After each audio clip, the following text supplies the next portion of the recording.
members, prayers.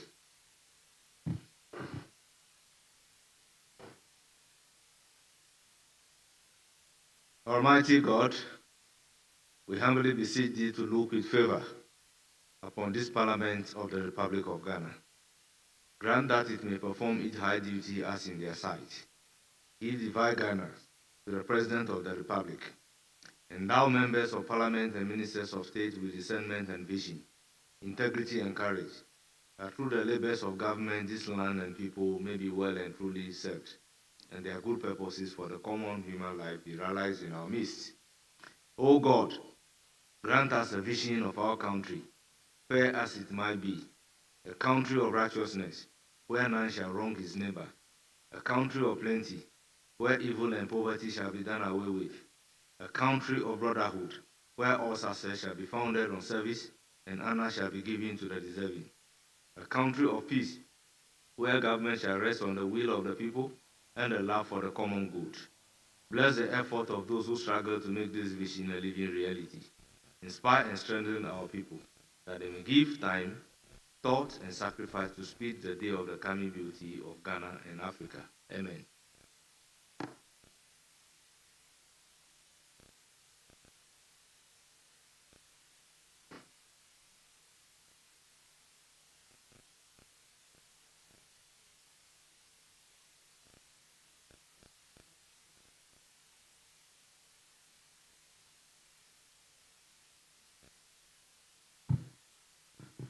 Honourable members, can we take item number 5 of today's order paper?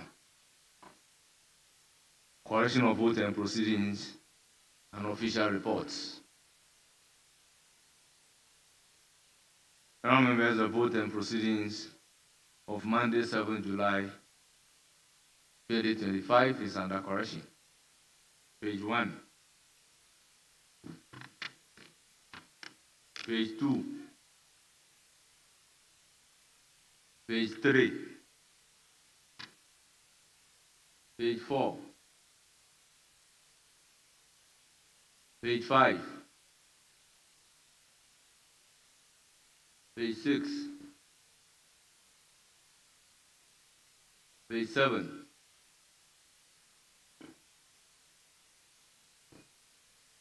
Page 8.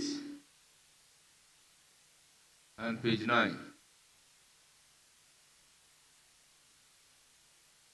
Yes, Honorable Kinsley Nyako. Mr. Speaker, with respect, forgive me if I'm wrong. Under adjournment, yesterday when we were adjourning, I took the time, I wrote it down, and we adjourned at 3:38 p.m. Yesterday, we adjourned at 3:38 p.m. That was what I captured.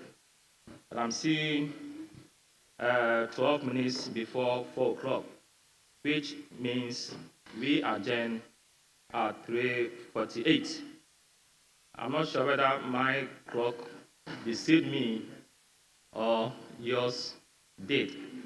So if you could check, because I want to be particular about. Well, regarding the timekeeping, we have to defer to the table office because I'm unable to accept your time.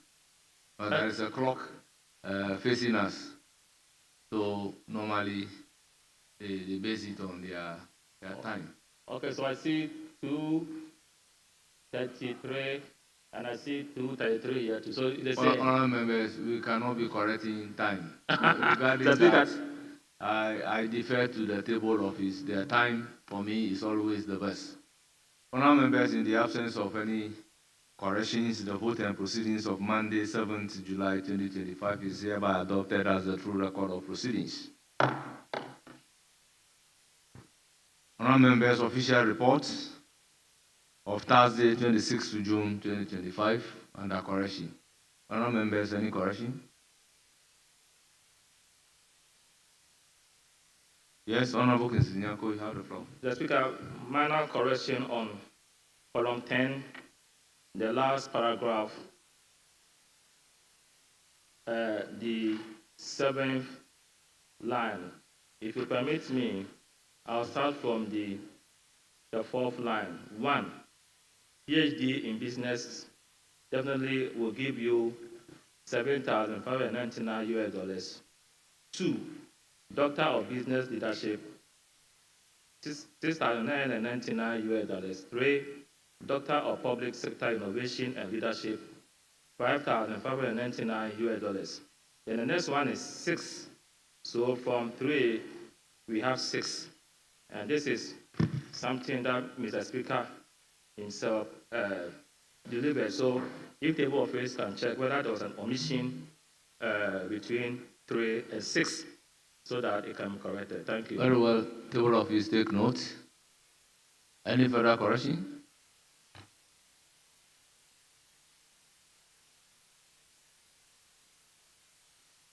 Honourable members, in the absence of any further correction in the vote, the official report of Thursday, 26 June 2025 is hereby adopted as the true record of proceedings.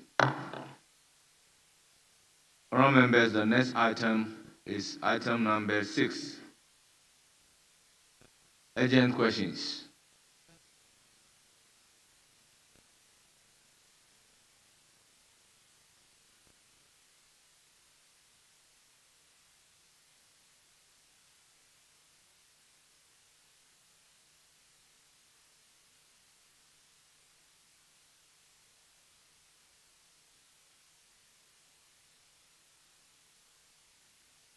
Honourable members, the official report of 27th June 2025 is also ready for correction.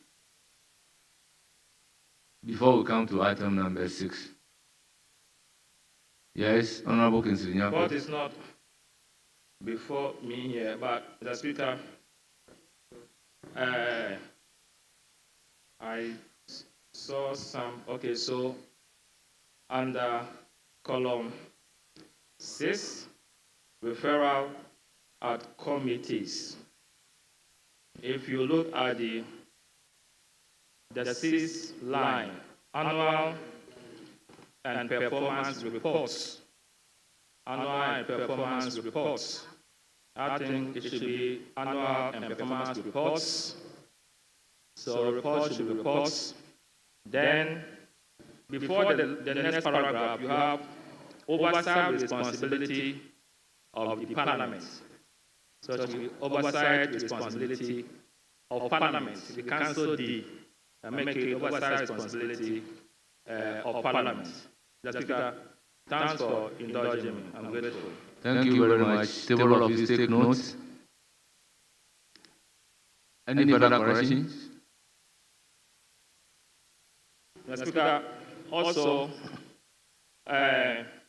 under briefing of the House. Briefing of the House, Mr. Speaker, following the statement made by Honourable Member for Laura on Tuesday, 17 June 2025, in the passing of 7 students who drowned while crossing the Blackwater River, the Chair directed the Minister. The Chair, I'm wondering whether it was the Speaker or the Chair. When Honourable was in the Member raised that issue, Honourable Asiama was in the Chair. So should it be the Chair or the Speaker? Thank you. Well, ideally, it should be the Speaker, but it's a verbatim recording. If the member says the Chair instead of Speaker, then the caption here is correct.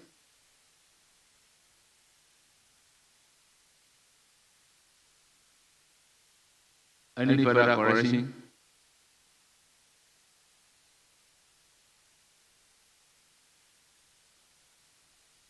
Honourable members, in the absence of any further correction, the official reports of 27th June 2025 is hereby adopted as the true record of proceedings. Item 6, urgent questions. Yes.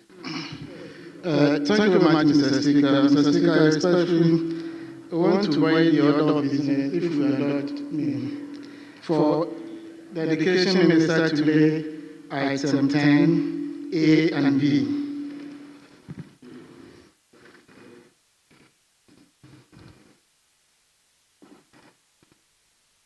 Very well. Yes, Minority Chief Whip. The application is to vary order of business.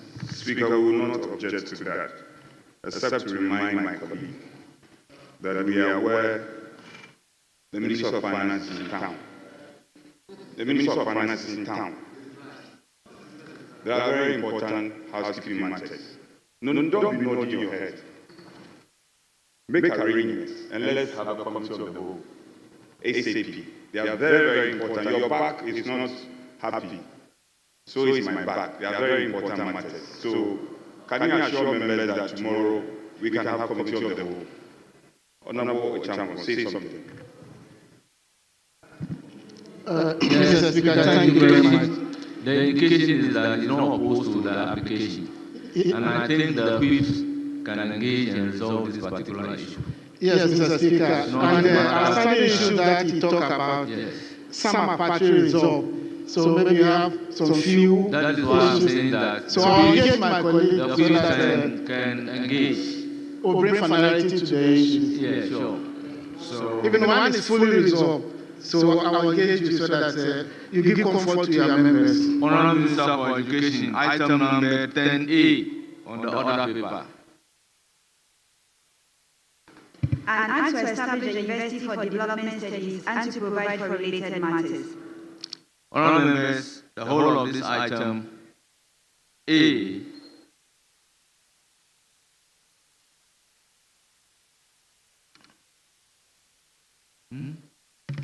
yes, A and B.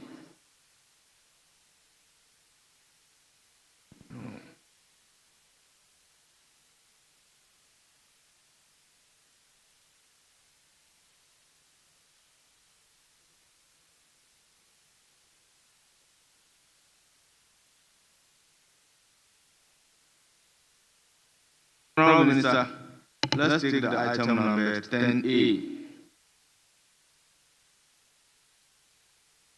An act to establish a university for development studies and to provide for related matters. Honorable members, the bill is read for the first time and referred to the Committee on Education for consideration and report. Item number 10B.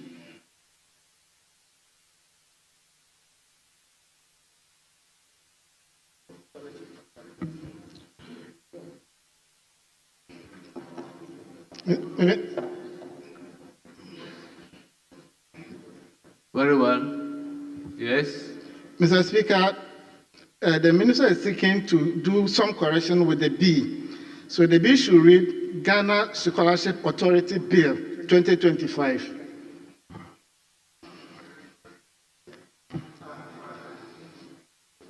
Honorable members, the bill, as I have seen, is titled Ghana Scholarship Authority Bill.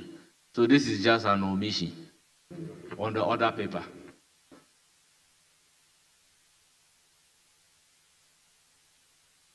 An act to establish the Ghana Scholarships Authority to regulate the administration and award of government scholarships in a transparent and equitable manner and for related matters. Honorable members, the bill is read the first time and is referred to the Committee on Education for consideration and report. Yes, Honorable Habib.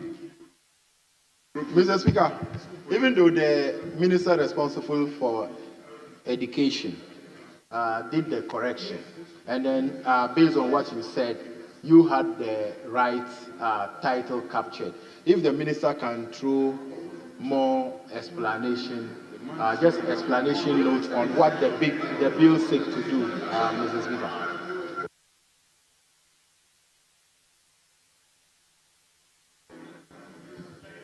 Yes, Honorable Majority Leader. Yes, Minister responsible for education. Mr. Speaker, thank you very much. Mr. Speaker, the Ghana Scholarship Authority Bill is laid before Parliament. The policy underpinning this bill is to deal with nepotism and cronyism associated with the award of scholarship, so that we strengthen the Ghana Scholarship Secretariat into an authority to administer scholarship meritoriously to deserving Ghanaian students. Need will be a defining value of the Ghana Scholarship Authority if established. Manpower needs of the country and the aspirations of the country, if we are emphasizing science, mathematics, education, will be the preoccupation of the Scholarship Authority. But it's largely, Mr. Speaker, to respond to the nation's desire for us to reward merit, whether in need or academic. That scholarship goes to those who deserve it meritoriously. That is what it will do. So, Mr. Speaker, I'm going to make an application to the leader and to leadership, even though we have gazetted the bill pursuant to Article 106 of the Constitution. If it was considered under certificate of urgency and the House passed it before rising, we appreciate it. Even though we've gone through the mill, we engage with the committee and see whether we can go through, when their report is ready, we can take it through. It's one of the 120-day promises of Excellency John Dramani Mahama, and we want to keep it in honor than in breach. I thank you, Mr. Speaker. Yes, Honourable Minister, in view of the fact that we've gone through the gazetting, Minister, what we can do is to use a procedural motion. So a lot depends on the committee. If they are ready with their report tomorrow, it can be programmed for second reading. Yes. Speaker, let me commend the minister for coming to do this very important business. I heard the minister loud and clear that he intends to engage the committee leadership, which is good enough. Of course, the committee that will determine its agency. But our respected former leader is a leader who has been in leadership for a very long time, well respected. And he's sidestepping tradition and practice. Honorable Chief Whip, your language is understood. So resume your seat. Speaker, I thank you. I thank you. However, I still want to add that it's not just about meritocracy. The previous government, I recall, I made a call for Scholarship Secretariat to be decentralized. And the previous NPP government has set the tone. So we shouldn't just focus on the meritocracy, or that aspect. We should also focus on decentralizing the Scholarship Secretariat. That, for me, will be the trust and the game changer. And leader, don't forget to engage leadership. The whips are ready. Honorable Champ, are you listening? This is the second assignment we are giving you.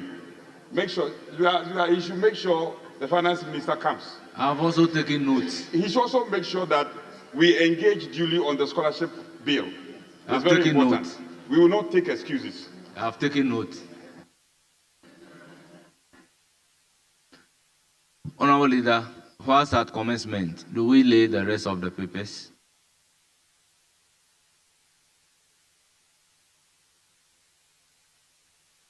We vary the order of business. Instead of taking urgent questions, we are now at commencement of public business. Mr. Speaker, I just wanted to interrogate the view that if a bill has been gazetted, it cannot be taken through a certificate of urgency. I have heard that a couple of times, and my view of the matter, which we should consider at a future date, since we don't have time today, is that the publication of a gazette of a bill should not stand in the way of the Speaker considering an application for that bill to be taken through a certificate of urgency. because a certificate of urgency relaxes all the rules for a bill to be expeditiously considered by this House. It may happen that gazettification will take place, but then after gazettification, government may take a view of wanting to have a bill passed under certificate of urgency. Should it be the case that once it has been gazetted, that bill cannot be admitted under a certificate of urgency? And I say so based on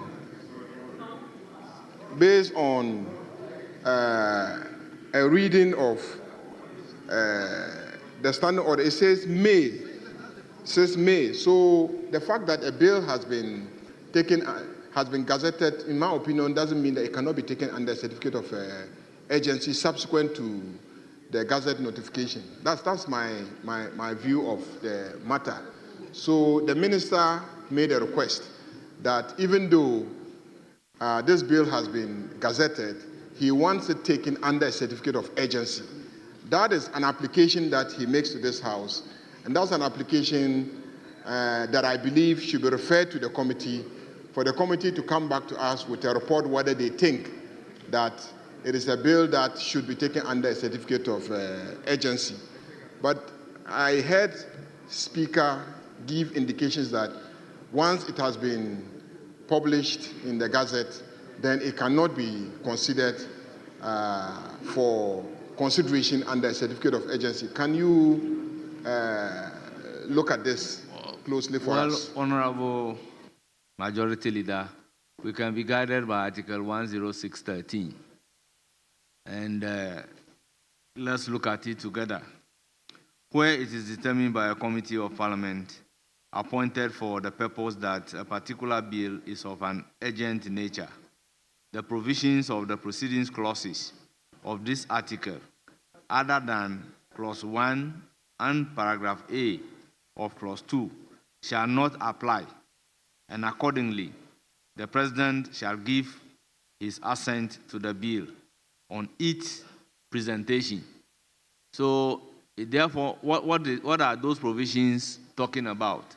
The most important one is 14 days Gazette notification prior to its introduction.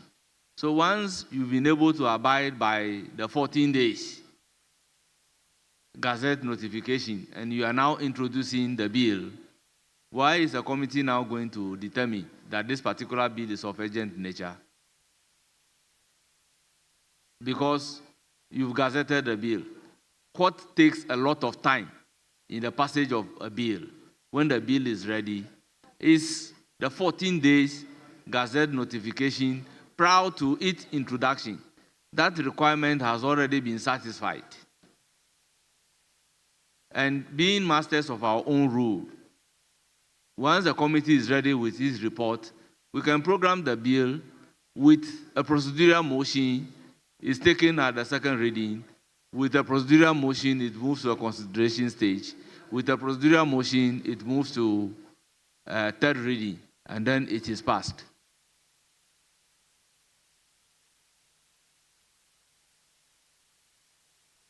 Yes. So that is why I'm of the view that once you are able to satisfy the requirement under Article 106, we can use a procedural motion to pass the bill. Thank you very much. So the issue that I put before you is we are now at commencement of public business. Do we lay the rest of the papers? That is item number 9.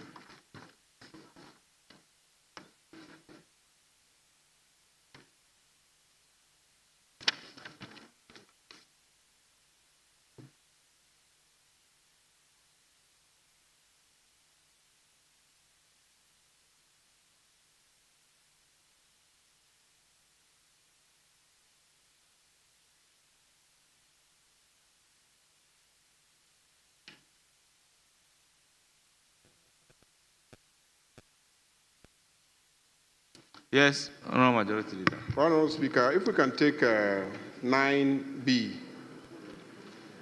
there are 1, 2, 3, 4, 5 reports that the Minister for Education is to lay, and he is here. So to shorten time, if we can just take all of them with one bow. Very well. The application is to take 9B, all of them at yes. Speaker, we have no objection.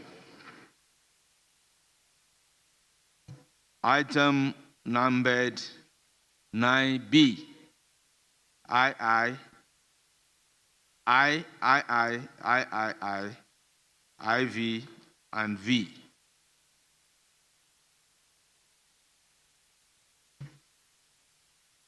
Annual statement by the Audit Committee of the Presbyterian College of Education, Ekropon Ekwapim, for the year 2024. Annual statement by the Audit Committee of the Ghana Communication Technology University for the year 2024.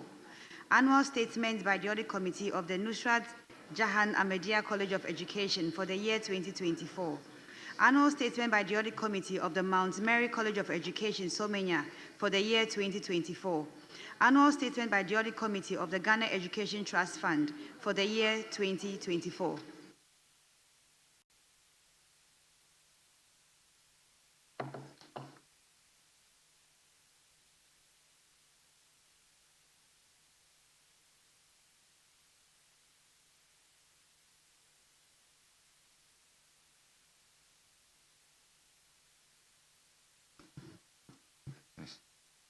Honourable members, the item numbered 9B, I,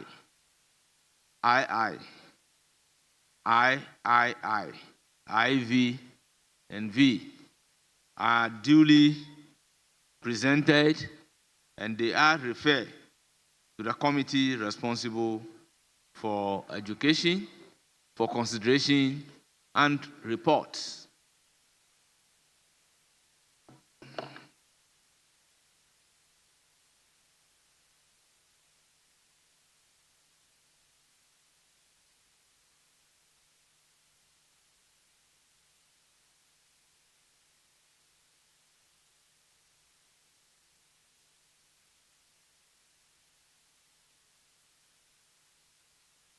Yes, Majority Leader. Mr. Speaker, we have a number of reports, but the Minister for Health is not here. The Minister for Transport is also not in. The Minister of State in charge of Government Communication is also not in. The Minister for Trade is here. So I will crave your indulgence, Mr. Speaker, if with your leave and colleagues, we can take those reports, we can lay the reports, we can have the reports laid by the Minister for Education or the Minister for Trade, Agribusiness and Industry, who are in the House. On behalf of, and Minister for Roads, any of them can lay it on behalf of the ministers who are unavailable. Yes, the item numbered C, D, and E. That's an application. Speaker, no objection to it. Very well. Item numbered 9C. Minister responsible for education. Annual statement by the Audit Committee of Nurses Training College, Pantang, for the year 2024.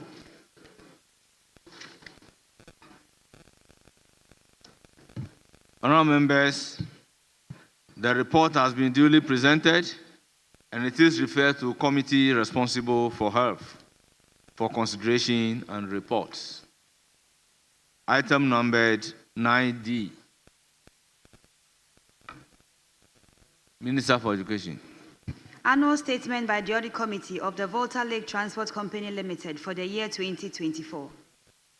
Honourable members, report has been duly presented and it is referred to the Committee on Roads and Transport for consideration and reports.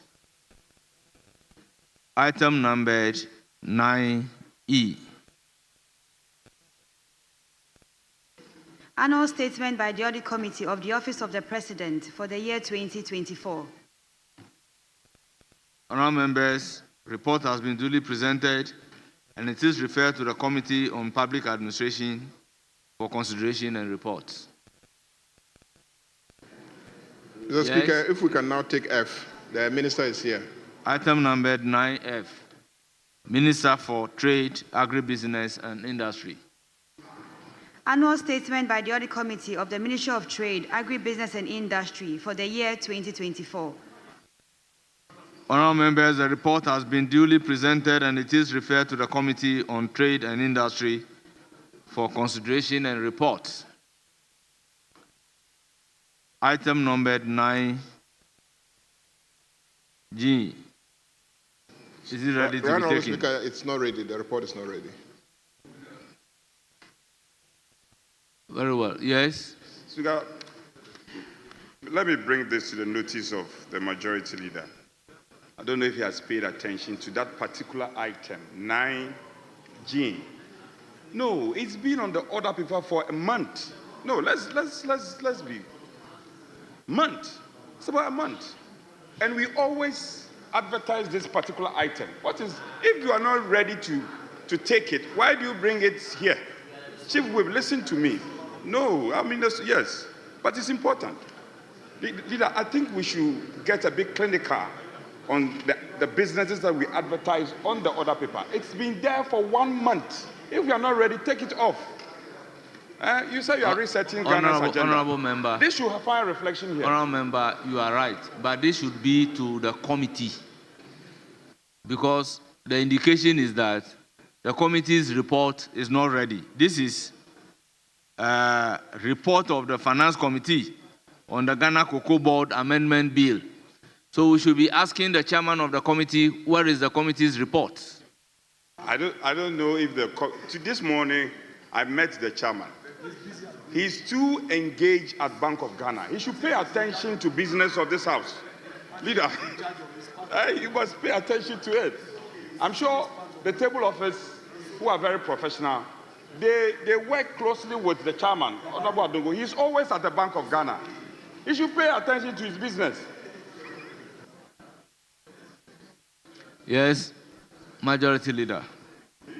Mr. Speaker, we are mourning. Yes. We are mourning. So I urge the Minority Chief Whip to be in a somber mourning mood, not very belligerent fighting mood.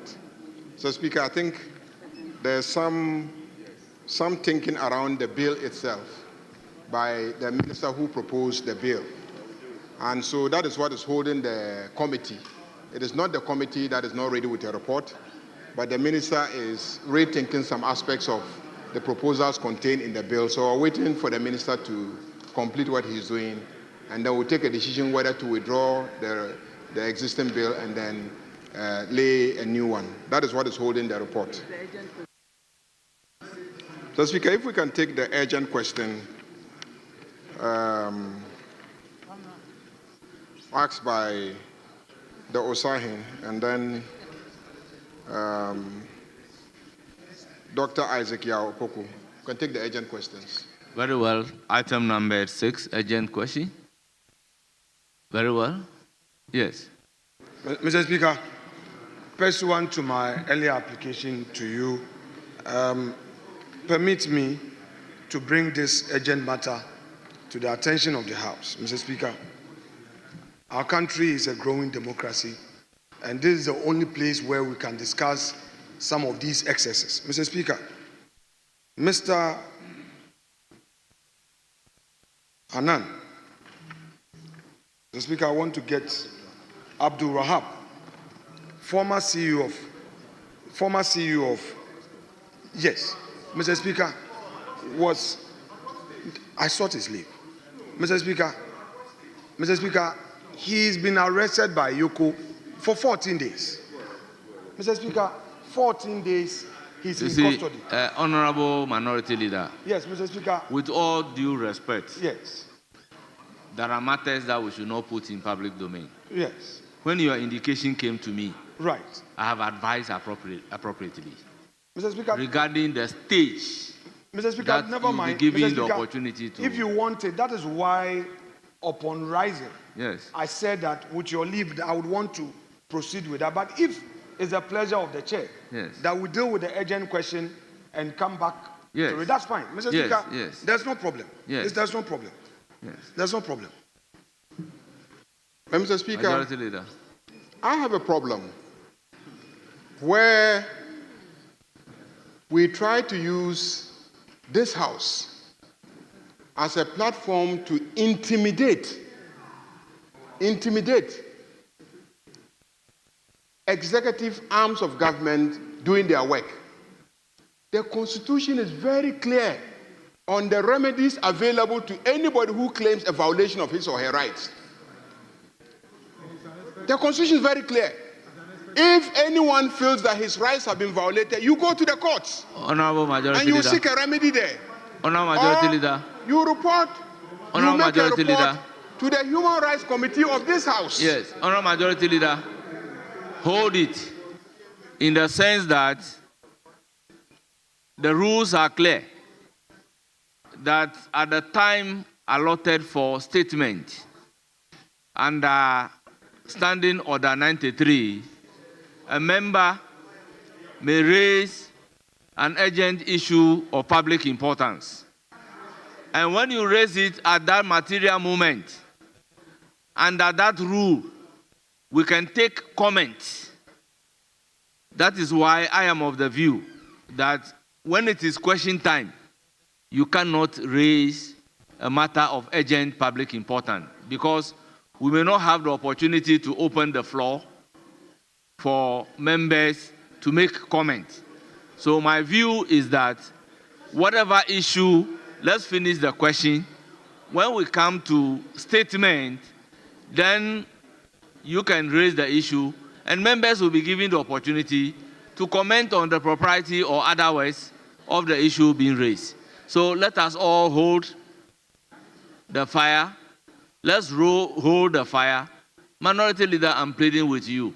Let's hold the fire. Very well, Mr. When we Speaker. get to that particular stage, you will have the floor. Mr. Speaker, I will yield to you. I will yield to you. But the leader of government business cannot introduce a strange principle or belief of his in this very chamber. That the people's representatives can no more raise Minority issues. Leader, please, if we get there, we'll cross the bridge. Very well, but he is bringing We'll himself for cross a the serious bridge. debate. And we are ready to debate him on this matter. We'll cross the bridge. So let's Today we take should questions. go to court. Because Honourable you are in members. government, you've forgotten in opposition. Don't worry, when we get there, you kept a Ghanaian citizen for 14 days. Honourable members, order. Honourable members, order. Honourable members, let's proceed in accordance with our own rules. There are urgent questions programmed for the minister responsible for trade, agribusiness, and industry. The minister is in the house to respond to the questions. Honourable Minister, may you take your seat. The first urgent question is standing in the name of Honourable Osahin Alexander Kwamina Apanyu Makins, Member of Parliament for Afutu. Honourable Member, the minister is seated. You have the floor.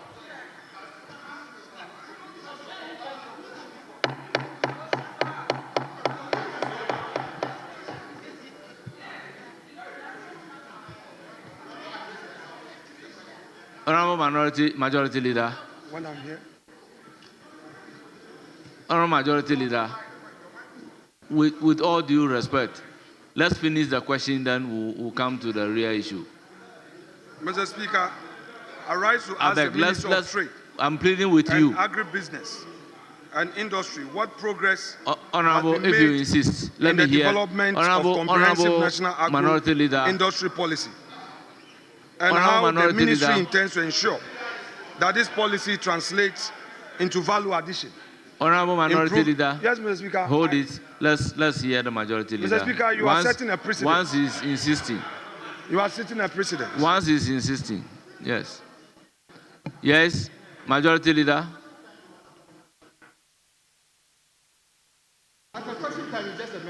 Mr. Speaker,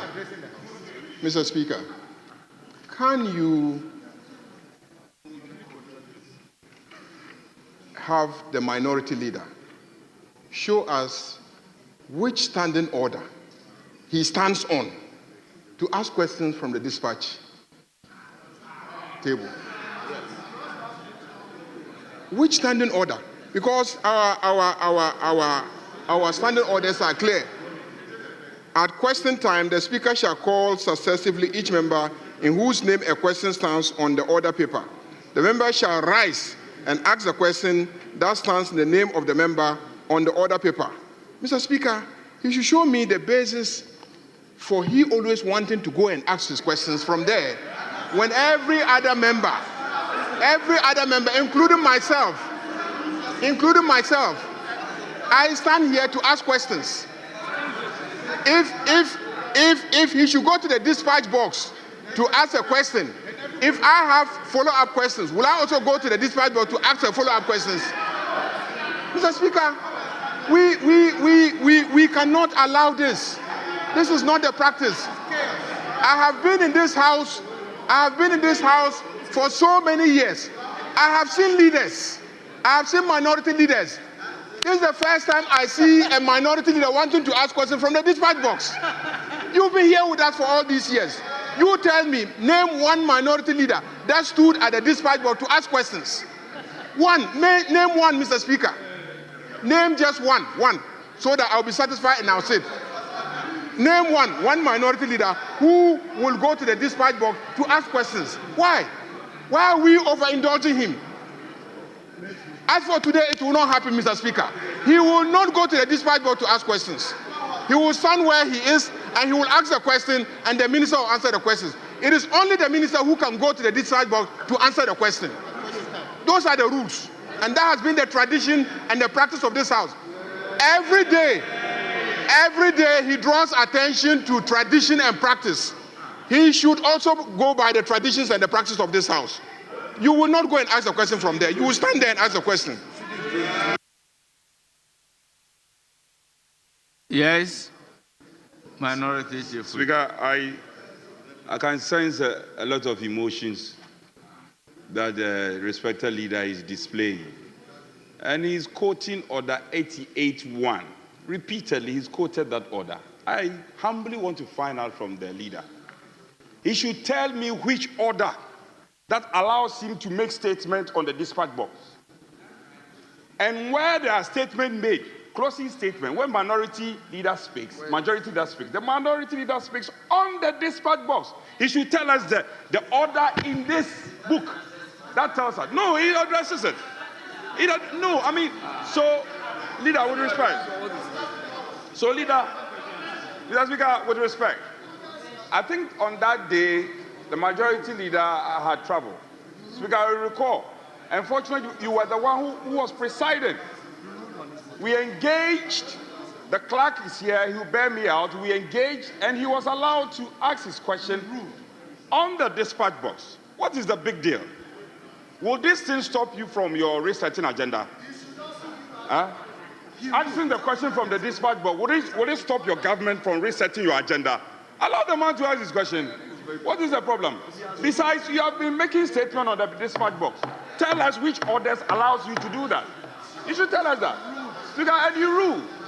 Speaker, you ever ruled. Speaker, I invite you to caution the majority leader that he cannot challenge your powers. If he wants to challenge the ruling of the speaker, he knows what to do. He should come by emotion. So he should just be calm. You don't need to show emotions. He should just be calm. But we on this side are not threatened.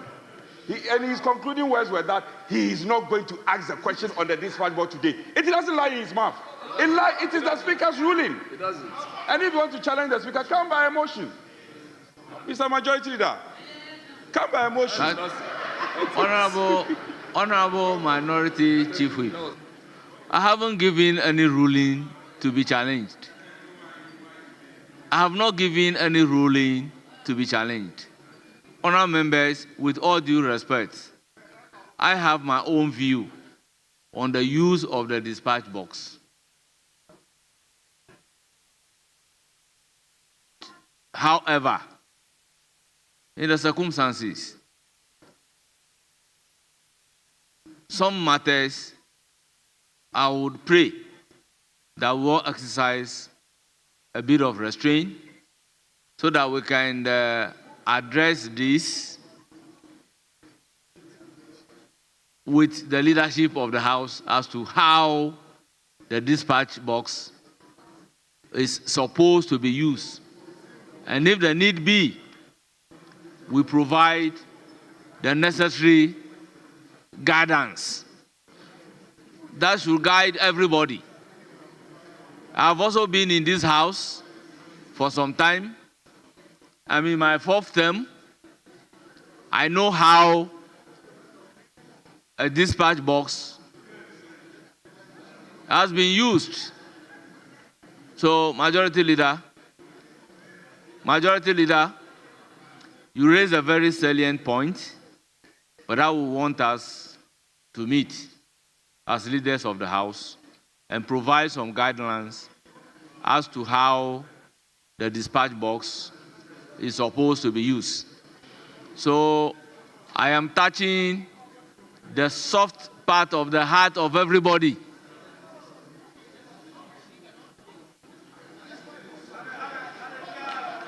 I'm saying everybody.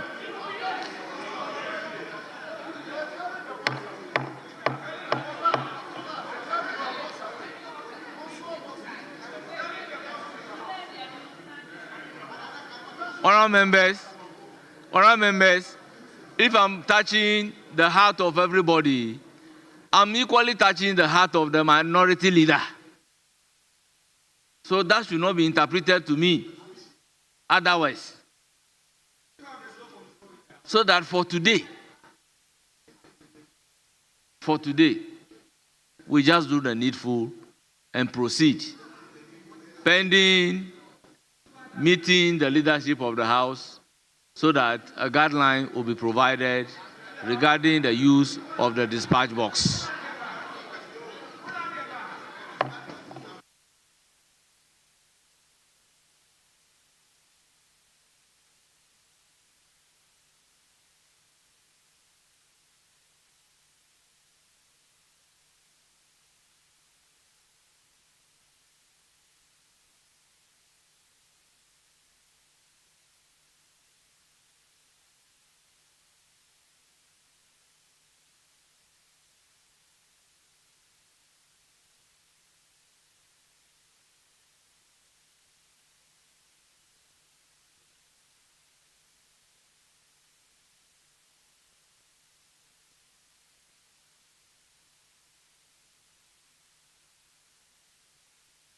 Yes, Honorable Habib.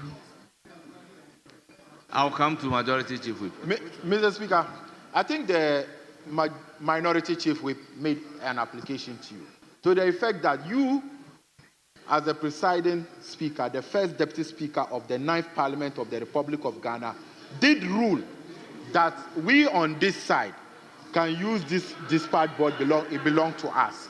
I don't know why we should continue to talk about Honorable it. Habib. So, Mr. Speaker, let him ask the question and we continue. Honorable Habib, this is a house of record. Can you give me the date that I made that ruling? Honorable Habib, honorable members, order. Can you give me the date that I delivered that ruling?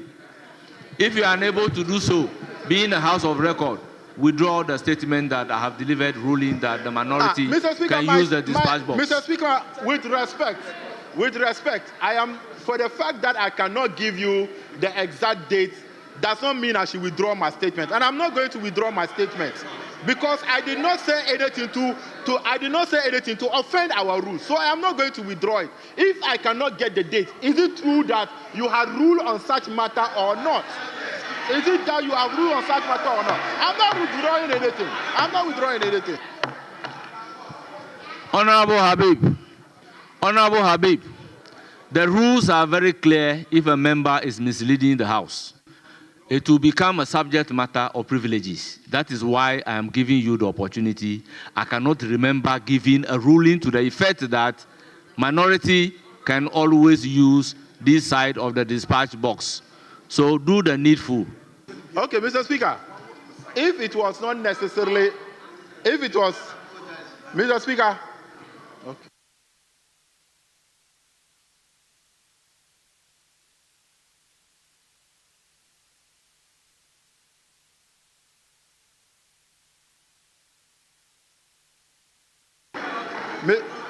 Mr. Speaker, Mr. Speaker, if it was not a ruling, that I take back. But Mr. Speaker, what I remember was that you were the one presiding when this issue occurred in Parliament.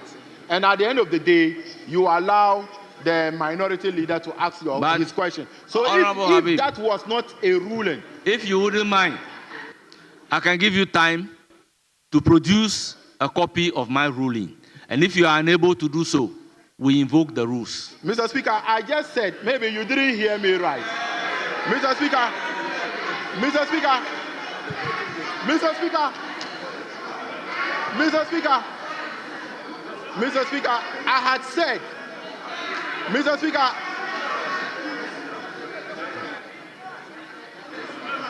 Mr. Speaker, I had said, maybe you were not listening to me, that if what happened does not constitute a ruling, I take it back.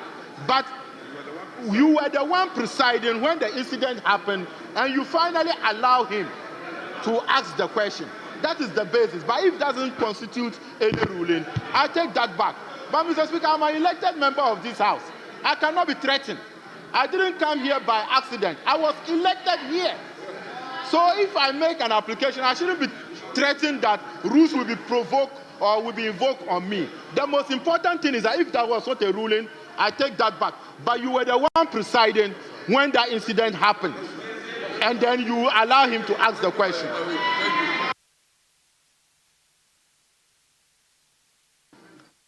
Honourable members, I will suspend sitting for 5 minutes and have a meeting with the leadership of the House.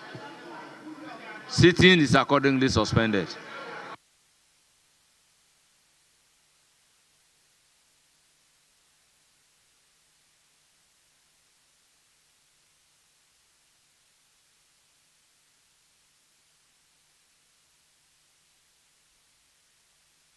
Honourable members, welcome back from suspension.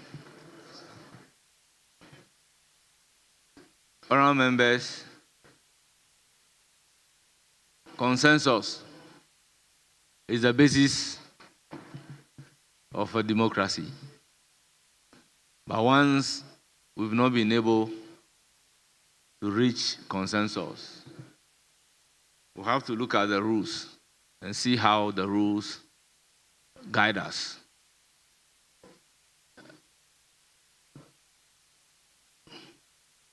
Honourable members, there was an issue at stake regarding the use of the dispatch box. So, in line with the rules,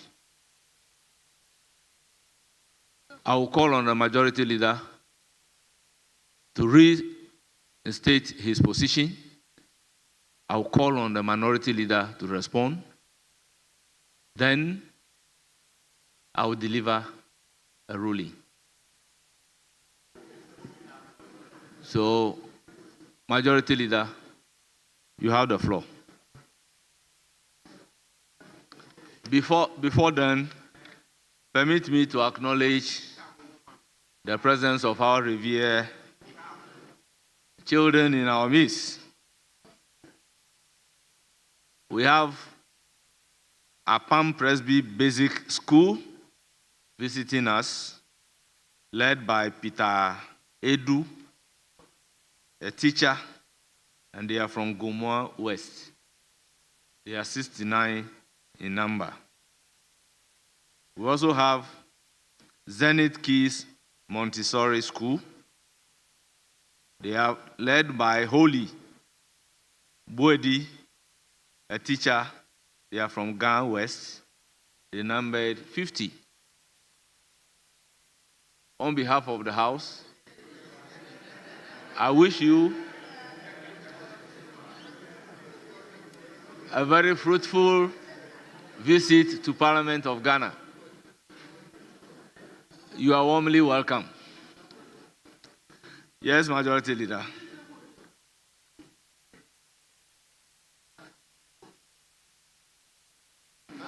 The teacher's name. The teacher's name.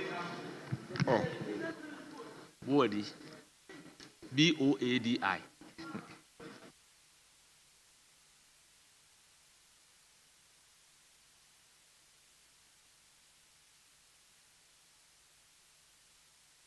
Majority Leader, you have the floor. yeah, Mr. Speaker, I think Hansard has captured everything that I wanted to say. So, and in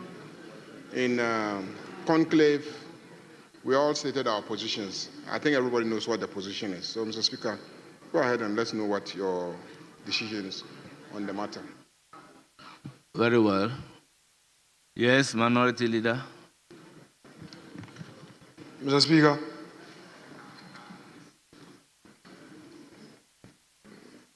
it is my case that the invitation by you, the invitation by the majority leader to you to deny me the opportunity to use a dispatch box to ask my question is not founded on any rule. Mr. Speaker, I've combed through the rules where the standing orders intends to make something mandatory. It says so in express terms. I've read Order 88.2. Order 88.2. It provides, and the title of that is Manner of Asking and Answering Questions. It provides that the members called shall rise. It didn't say shall rise in his place. In this order, where the rule wants a member to rise in his place, it says so. It says that the member shall rise and ask the question. That stands in the name of the member on the order paper. Mr. Speaker, there is no such express provision that when you file a question and the minister is here to answer,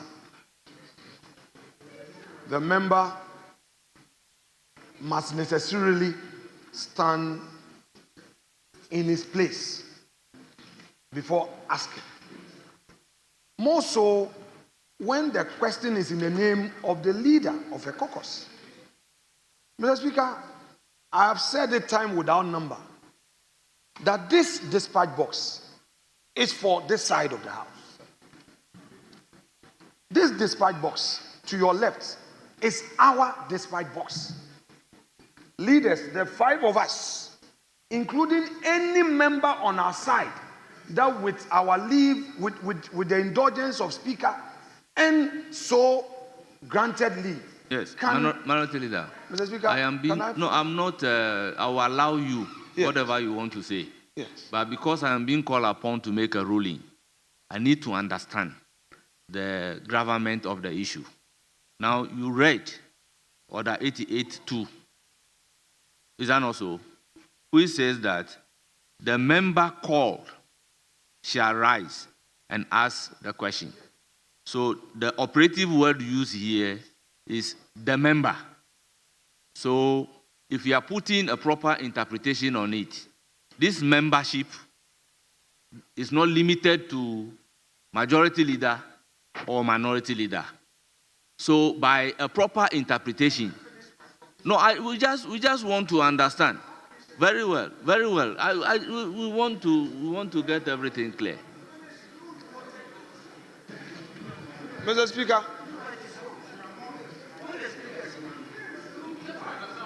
Mr. Speaker, with respect, Mr. Speaker, with respect, I have submitted that this dispatch box is for those to your left. And those to your left constitute the minority. And I've said that the very provision 88 does not contemplate that a member must necessarily stand in his or her place. More so when that member is a leader. Mr. Speaker, a leader or the leaders of the caucus can proceed to use the dispatch box bona fide. 2, with the leave of the speaker, colleagues from the side here can use this dispatch box. Because, Mr. Speaker, it is ours, no standing order. There is no, this whole book, there is no provision that limits the use of this dispatch box. Now, if we want to invoke practice, I have heard somebody say that no leader used the dispatch box to ask a question. With respect, we may check the records. The respected member, J.H. Mensah, who has been summoned to the parliament above, used the dispatch box. In fact, at no point did he use his seat. Mr. Speaker, I have checked the records. And even if there is no precedent, it is my submission that there is no such rule that stops a leader from asking a question from the dispatch box. Mr. Speaker, is there any express rule that says that ministers, when they come here, they must use the dispatch box? But it is presumed that ministers may not even be members of parliament, and once they come here, they would have to address us from the dispatch box. Mr. Speaker, it is also presumed that the vice president, who can participate in our debates, upon coming here, will use the dispatch box, though such has not been used before. But if he or she comes, that is where they will use. Mr. Speaker, so this issue of all of a sudden the dispatch box on our side, not that we are crossing to use the dispatch box of the majority side. Not that I'm crossing or any member wants to cross. To use here, they say, hey, there is no precedent. The rule must be interpreted. And that this is only for statements and other things, not for questions. Mr. Speaker, I would want you to decline this invitation. However, if you want to make a ruling to, as it were, honor the majority leader, so be it. Mr. Speaker,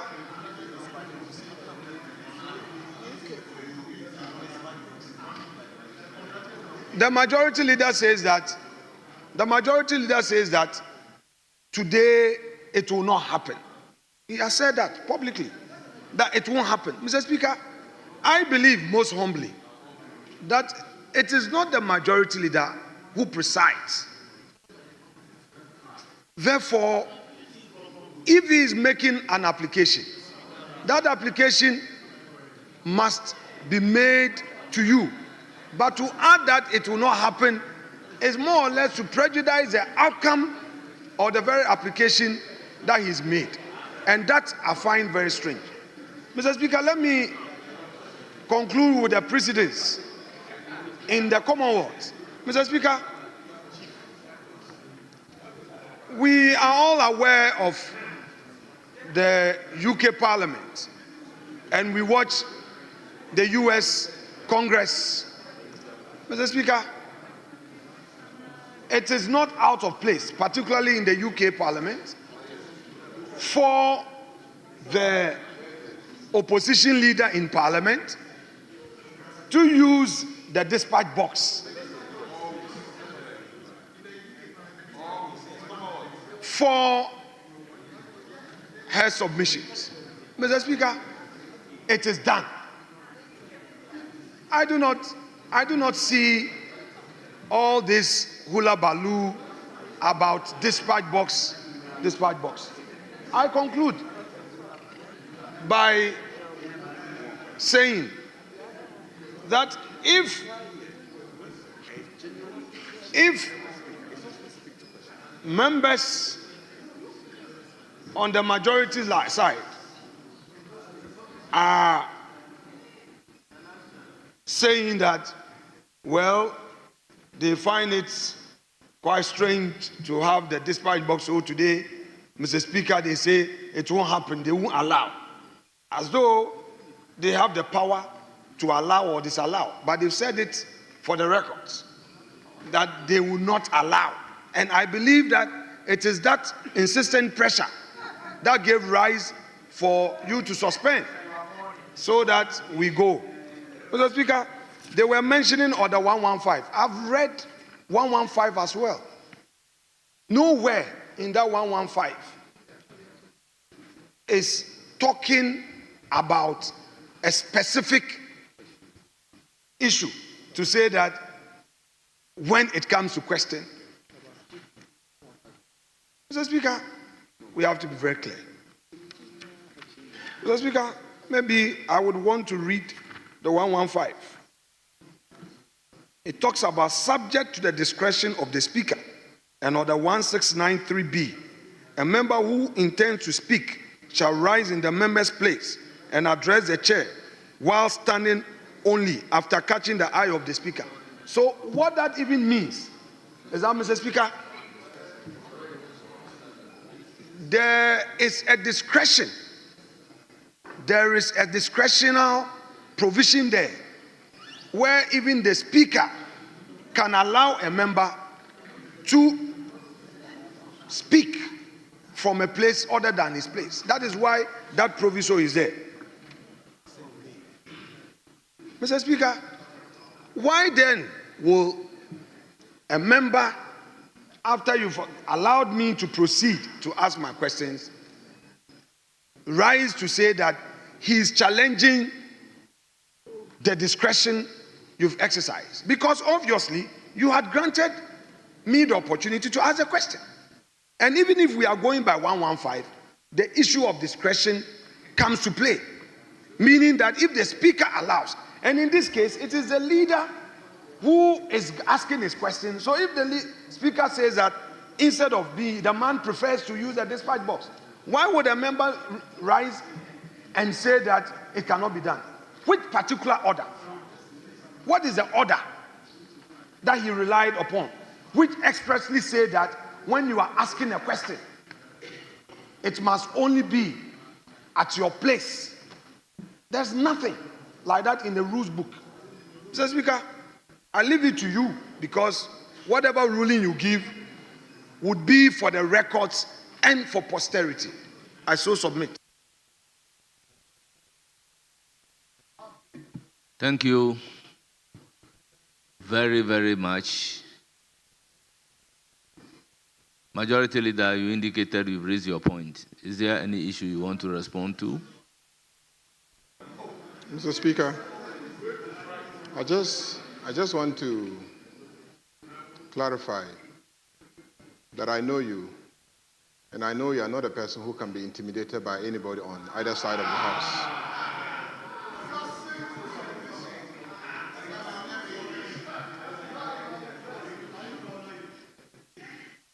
Mr. Speaker, I'm not the first person or the first leader to defy you and say I will not accept. Just last week, when I read the business statement, they asked questions, and it was getting elongated and time wasting. You ruled that business statement period should end and we should proceed to commence public business. He led his side. They defied all the rules of this house. They stood, they stamped their feet, they made noise, and made it impossible for you to run this house until you change your decision and allow them to continue asking questions. He did that. He did that. Today, he thinks that by me also saying that I will not allow that to happen, I am intimidating you, or I am setting the agenda. I've made it very clear, Mr. Speaker, that if his style of leadership is anything to go by, I also have men behind me and women behind me. And I'm saying that we must all learn to give in. We can't run a system in which we will never give in. We can't run a system like that. So I'm saying that enough is enough. And I'm saying that today, this side of the house will not allow him to go to the dispatch box and ask his questions. Because he himself, in espousing his position, has not lent it to be established by any rule. No rule. No rule. I have been in this house for at least 16 years. I have seen not less than 4 leaders. None of them in my life in this house ever walked there to ask a simple question. He has been in this house since the parliament began, I believe. Let him get up and tell us whether for the whole period that he was here, he saw any leader go there and ask questions. Mr. Speaker, we listen to Akpejo in silence. So, Mr. Speaker, my position hasn't changed. I'm saying that this, you see, when he is acting on behalf of his caucus, when you are acting on behalf of your caucus, and we all see it, it happens every day. When, for instance, the budget is presented, and all of you debate the budget, and it's a turn of leaders to go and sum up the debate and advance the cause of their sides. I've been in this house, and every budget that has been presented, the leaders go to the dispatch box to sum up the arguments of their sides. The same way I've been in this house and I've seen. Honorable members, can we have some order? Let's listen to each other in silence. After him, if you have a submission to make, just rise on your feet. I will recognize you. Anytime the state of the nation is presented to this house and we vote on the motion to thank the president, at the conclusion of the debate, both leaders go there and then they conclude the debate. I've seen that. 16 years of my life in this chamber. I'm sure 20, 25 years of your life in this chamber. Mr. Speaker, I have been here for long to see that every week, every leader of this house has presented the report on the business of the house from the dispatch box. I have seen that. But as for every leader, the minority leader walking there every day to ask his questions, I have not seen it before. I haven't seen it before. And it won't start when I am leader in this house. It won't start. So please, if you are acting on behalf of your caucus, you go there. if you are asking a question as you, Honorable Afenyo can asking a question as any other ordinary member of this House, you will stand there and ask the question, because even I, when I'm asking a question, I will stand here and ask the question. Yes. Before coming to you, Honorable Nitiwul, you've been a leader in this House before. Do you have a position on this issue? I'll come to you.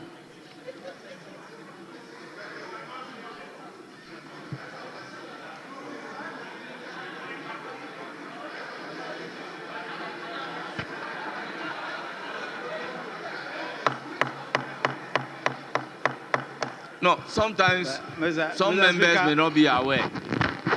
When I came to this House in 2013, he was a deputy leader. Mr. Speaker, I don't know why I'm being drawn into this, but I want to say that I don't know why I'm being drawn into this. I'm sitting myself and minding my business. And then suddenly I'm being drawn into this thing. But Mr. Speaker, I think that we shouldn't be too hard on ourselves. Parliament is a master of its own. We should be flexible in dealing with ourselves. Otherwise, if we are rigid in dealing with ourselves, tomorrow we'll rue it. We'll have serious problems in this House. Because I have examples of Judge Mensah always addressing here. But during my time, I didn't. Neither the Chair Mensah was my boss. We didn't do that. So if you are a member of Parliament, especially from 2000, you may not see people addressing. But Judge Mensah in court time, he usually took a certain posture that he wanted a certain atmosphere about leadership. And because of that, he almost always tried to address Parliament through the box. So it depends on how we in Parliament here we want to carry ourselves going forward. So, Mr. Speaker, I think that we should not be too hard on ourselves. I came in 2002, and I came and met him. So he will know better. He said that he will know better. But Mr. Speaker, I've heard you. I've heard you. But Mr. Speaker, as I said, Mr. Speaker, as I said, we should not be too hard. We should not be too hard on ourselves.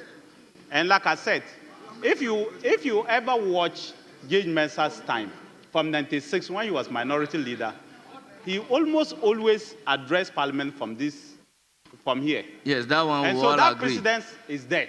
Yes. So it is not true that no, it's not been done. It's been done. But others decide that they will not do it. And so it doesn't mean that people are not doing it. So, Mr. Speaker, that's what I have to say about this. Thank you. Very well. We've seen Judge Mensah addressing, but we'll have to make some distinction between addressing and asking questions. Yes, I will come to you, Minority Whip. Yes, let me hear from Thank you very much, Mr. Speaker. the most senior. Mr. Speaker, leaders of this House have made several interventions whenever there is a debate. And they have made their interventions from where they sit. Except when there's conclusion of the debate on the State of the Nation address, or the conclusion of the debate on a budget. For leaders to use the dispatch for questions at the end of 2028, I would have been here for 32 years. I haven't seen one. Judge Mensah, from 1997, never used the dispatch box to ask questions. He never did. And therefore, if leaders want to say that they always want to use the dispatch box, what it means is that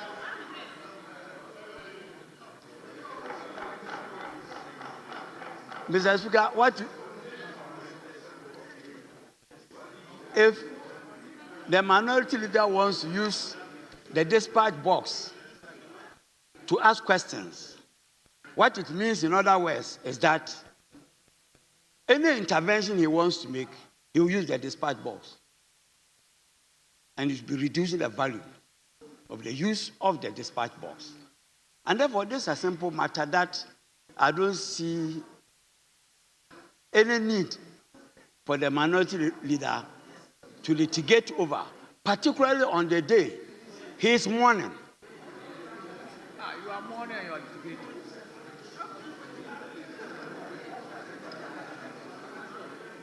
I thank you very much, Mr. Speaker. Yes, Honorable Minority Chief Whip. Can I? Speaker, I think the matters have been dealt with largely, but just to make this point strong, at the risk of being repetitive, Speaker, if you read 88 and 115, the combined effect, the effect of it is that there's no direct provision that says that you should rise at your place and ask your question. There is none. Now, we as a parliament, we also need to be progressive. Now, if you read these new standing orders, there are provisions in the standing order that seek to cure difficulties that we've been encountering over the years. For instance, there's an explicit provision for winnowing. We didn't have anything like that. There is an express provision under 93(8) that gives a mandate to the clerk of parliament to make copies of an admitted statement available to members. We didn't have this. Now, Leader, you made a profound statement that I think I want to remind you, maybe refresh your memory. And I'm such a person that when you are speaking, I pay good attention. You made the point that we defied the Speaker the other time, and we insisted on our way. Speaker, Leader, this is where your statement. Correct me if I'm wrong. You said, and I'm quoting you, when your father makes a mistake in the market, you don't embarrass him openly. And I said to ask, what was the meaning of that? You said that in a certain context. You made that statement in a certain context. And the meaning was so clear to me that something went wrong on that day, and you were just diplomatic. So if we had insisted on our right, it was not a manner to defy the Speaker, but it was just to ensure that the right thing is being done. Leader, with respect to you, I want to ask you one question. It's rhetorical.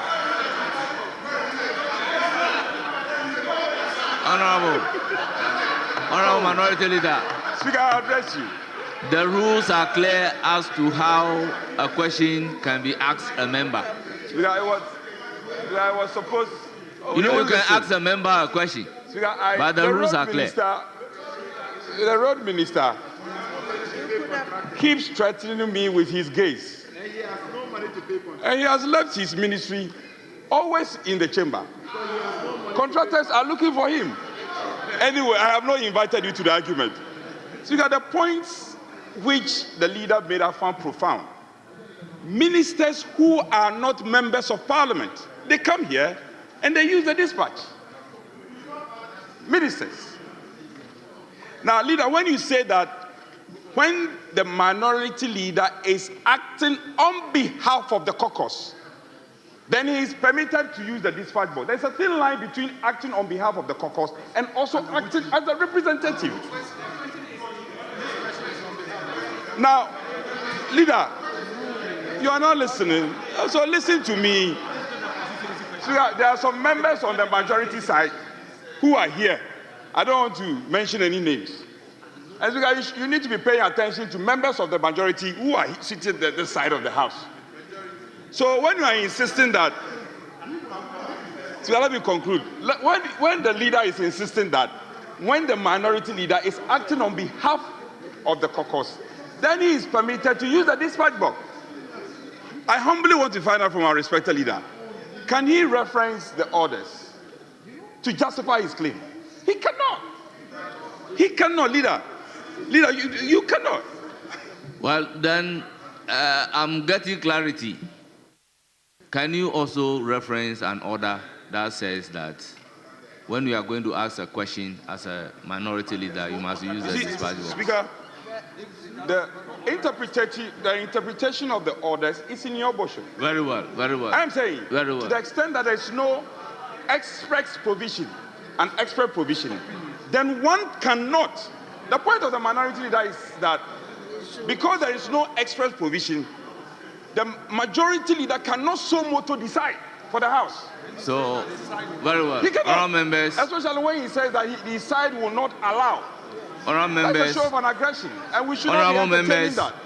honourable members, I think I have adequately listened to both sides of the House. Honourable members, Honourable Nitiwood, with all due respect, I intend not to give you the floor again. I have given you the opportunity to speak on the issue.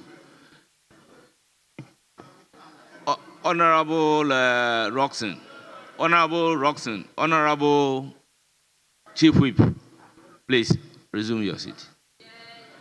Honourable Chief Whip, Honourable Chief Whip.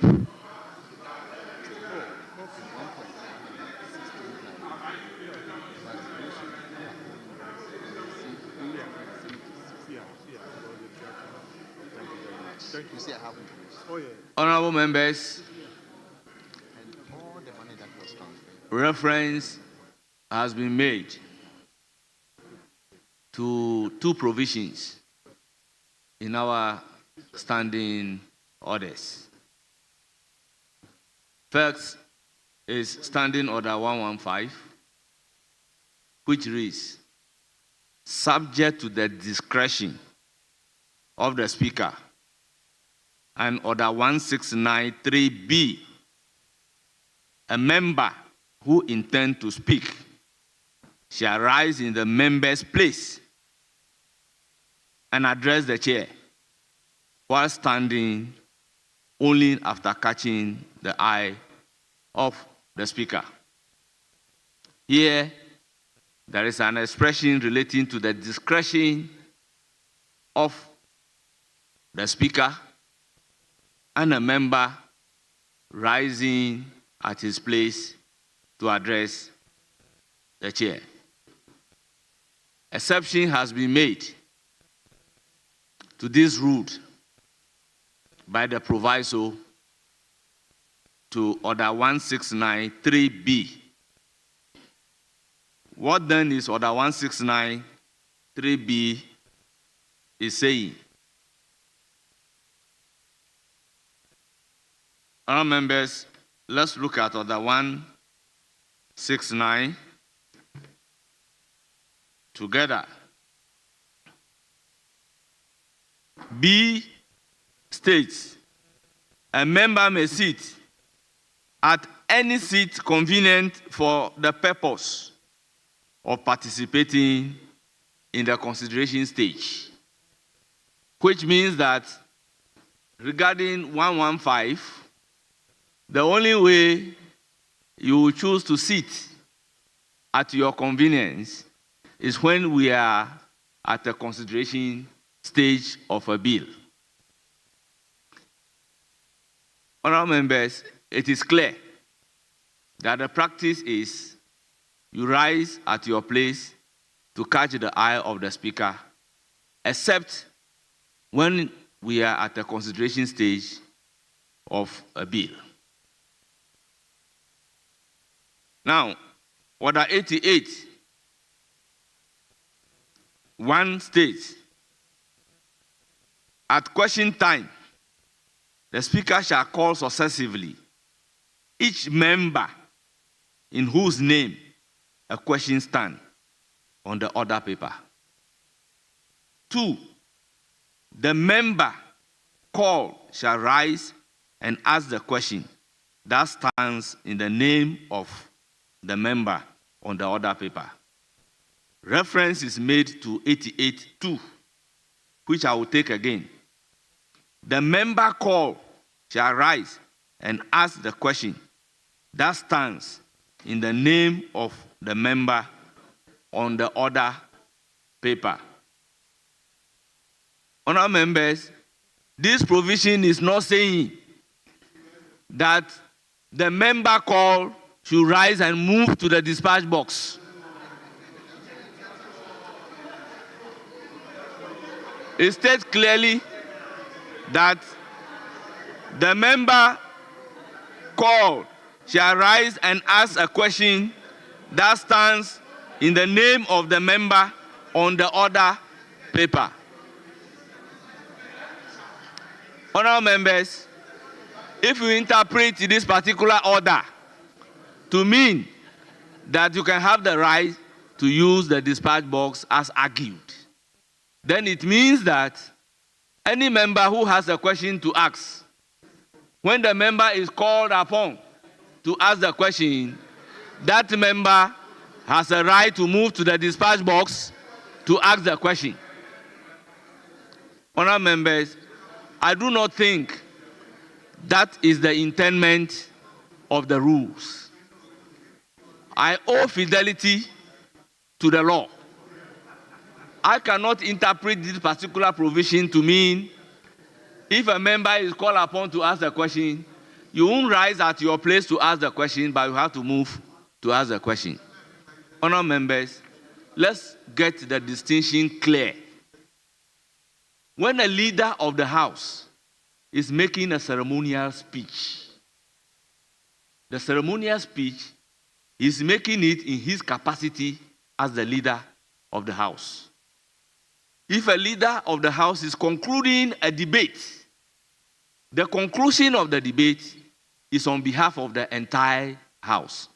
It may be a state of the nation, debate on the state of the nation, or a debate of the budget. You are doing that on behalf of the House. Therefore, if you file a question as a member of Parliament representing a good people of Akachi South constituency, though I am a Speaker of Parliament, I'll have to rise at my place to ask the question because I am not acting as in my capacity as the Speaker, but I'm acting in my capacity as the representative of the people.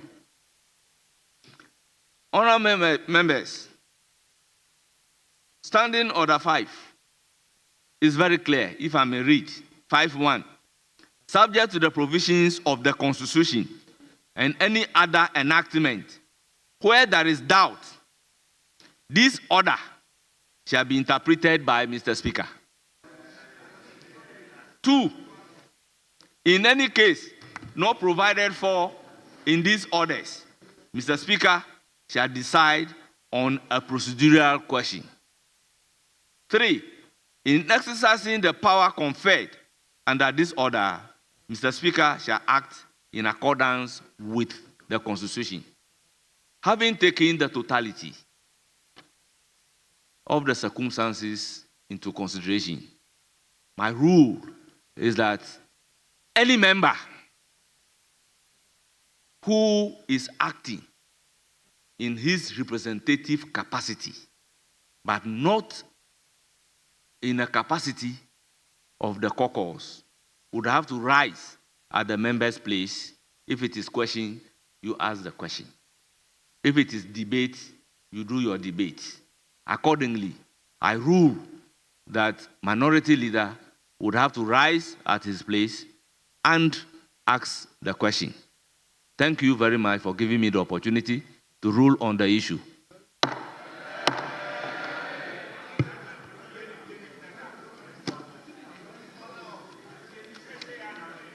So, minority leader, you have the floor. Question numbered 6A.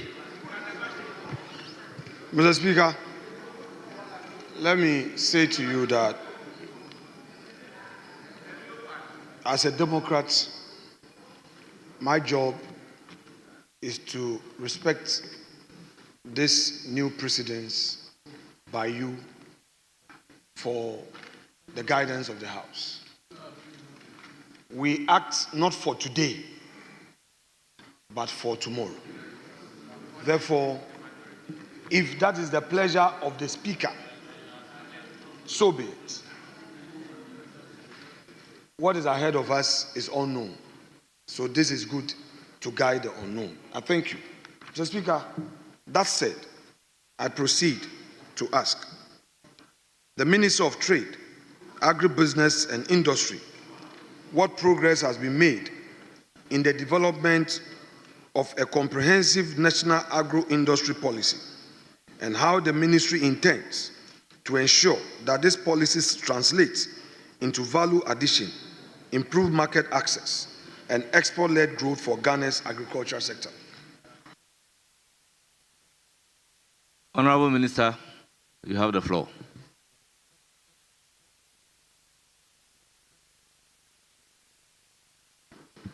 Thank you very much, Mr. Speaker.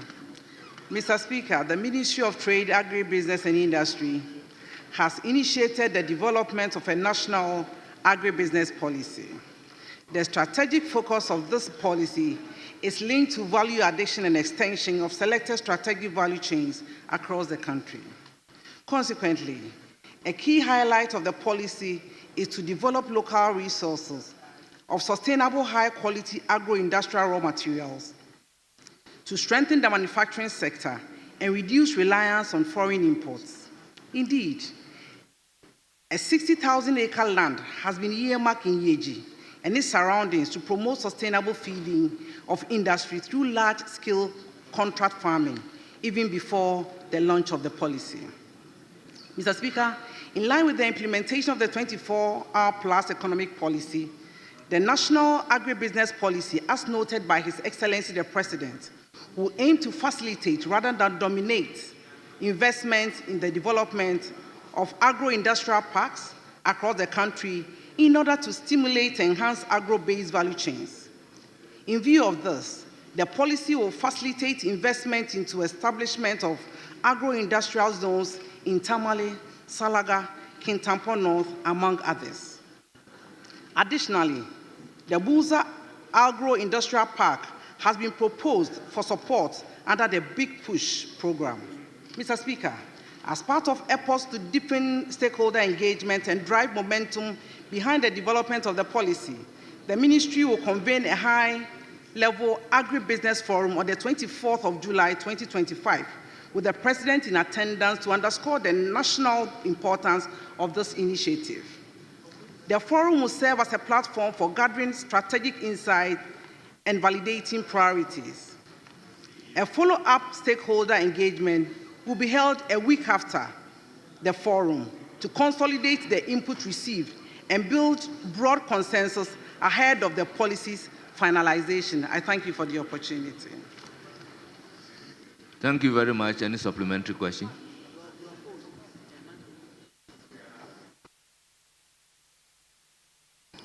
Mr. Speaker, before I proceed to my supplementary question, may I draw your attention to a matter which I would pray you to make a determination. Mr. Speaker, I have come through the rules. There is no such express provision that allows a Minister of State to use the dispatch box to answer questions.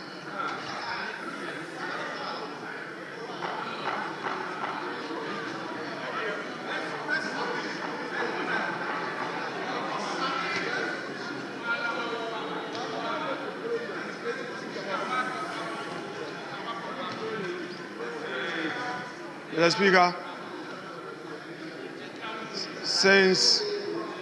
since we are in an era of insisting on the rules, I just want to bring this to your attention.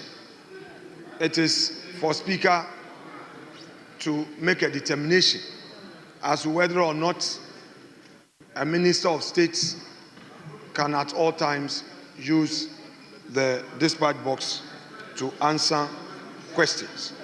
That said, and counting on your ruling on this matter for the records, I proceed with my first supplementary question. But you've asked you raise an issue. Instead of asking a supplementary question, you raise an issue. You can resume your seat. We'll Well, resolve Mr. Speaker, your, yes, I your want issue. you to rule on yes, yes. Mr. Speaker, Mr. Speaker, with respect, I want you and I to maintain a certain tempo. You are talking to me. Let me get back to you. I'm saying that I raise the issue for your consideration. If it's your pleasure that you make the determination, which indeed was my prayer, it's fair. So yes, but in making the statement, yes, you said you are raising it for my determination.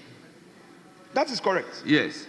By practice, any issue raised for a determination of the speaker, if a member is on his feet, you grant audience to that particular member. That's then fine. You can proceed to make your determination. So, kindly resume your seat. Let me hear the member on That's his feet. That's no problem, Mr. Speaker. I hear so that him. I can make the determination appropriately. It is fair. Yes. Hear him, Mr. Speaker. Yes, yes. Yes, Honorable Dafamoko.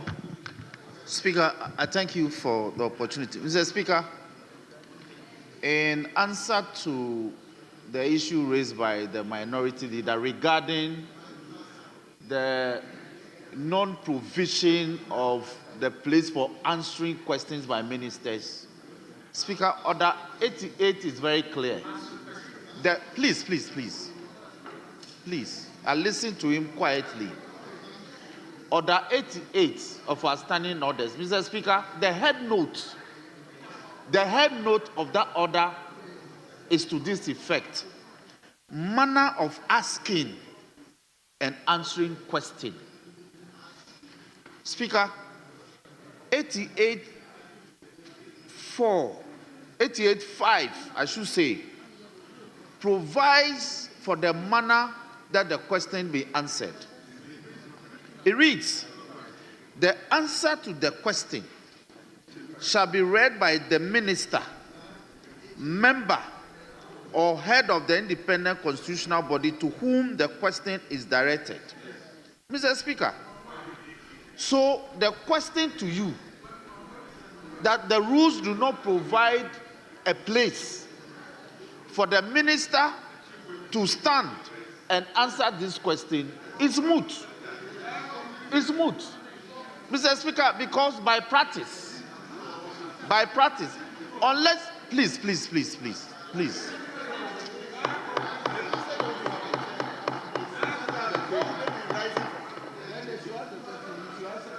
Mr. Speaker, please, I listen to your leader in quietude.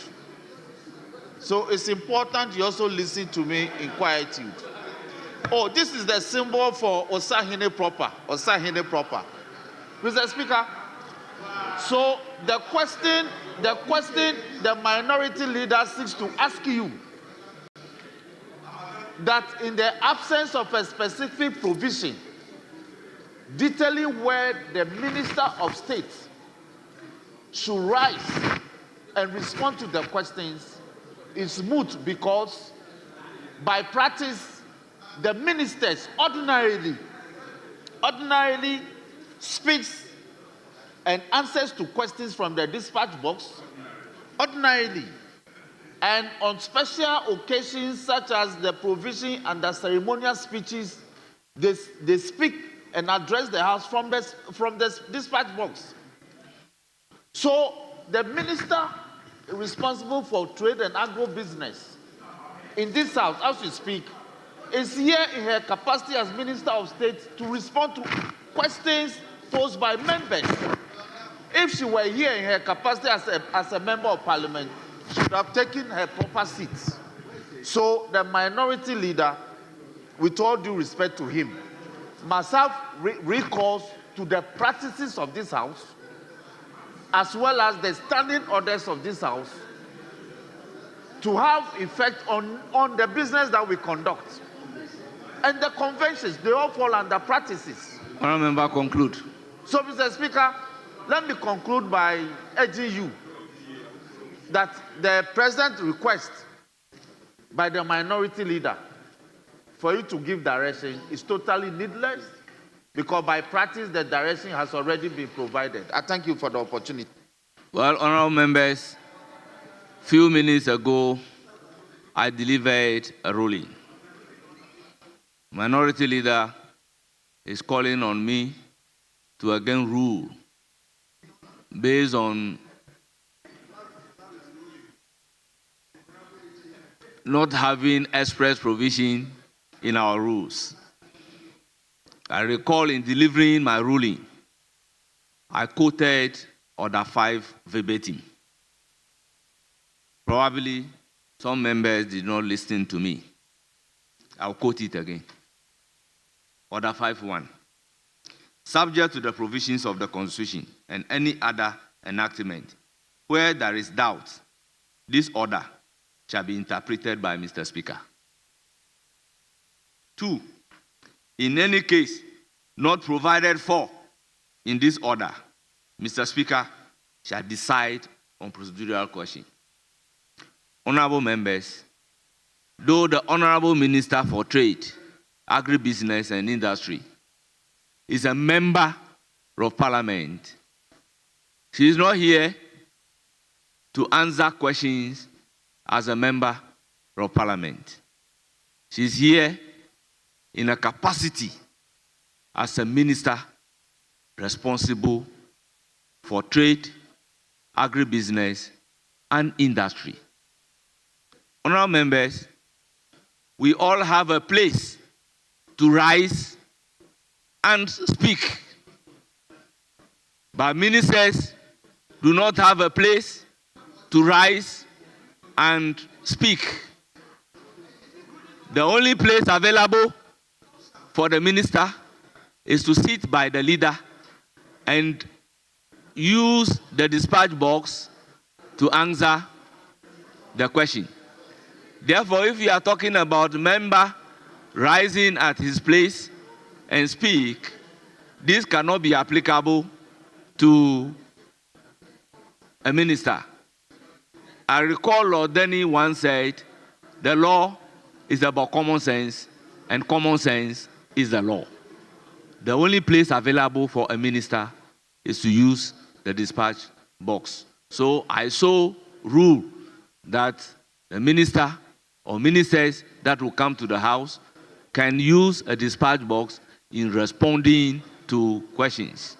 So, Minister, you have a right to use the dispatch box to answer your question. Any supplementary question? Honorable Minority Leader.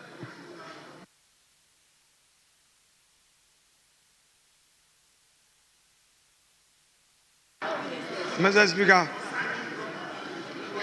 thank you. Thank you for your two rulings.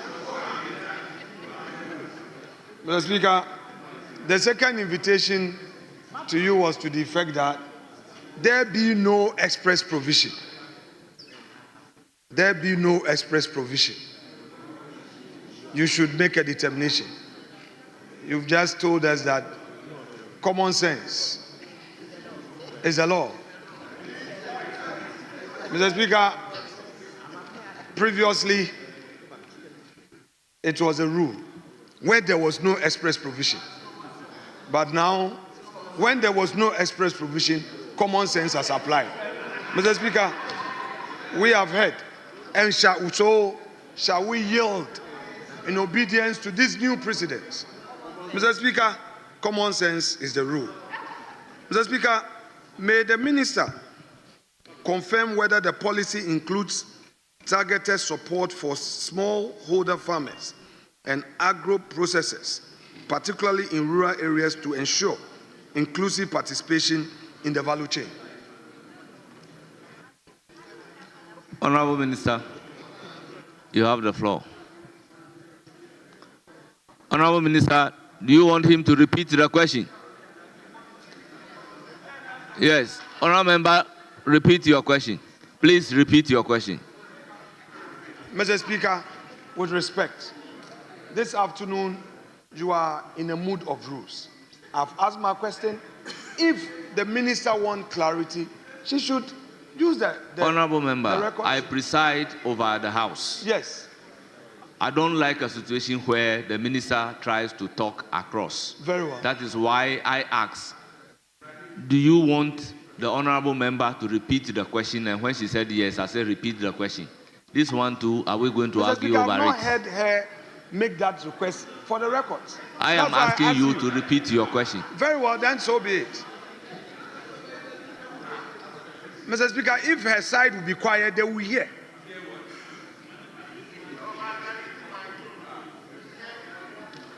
The minister and her leader should tell the backbench to at least be quiet so that the minister can hear. He set fire and then he went to have his lunch. He's back to set another fire. Honorable Minority Leader, the simple request I made is repeat your question. Mr. Speaker, that is so, but the backbench must be quiet so that the minister can hear. And the leader of government business must tell his backbench to be quiet. He set fire in the house, he left, he's back. If he wants to set fire again, so be it, he should. Mr. Speaker, to ask the minister to confirm whether the policy includes targeted support for smallholder farmers and agro-processors, particularly in rural areas, to ensure inclusive participation in the value chain. Honorable Minister.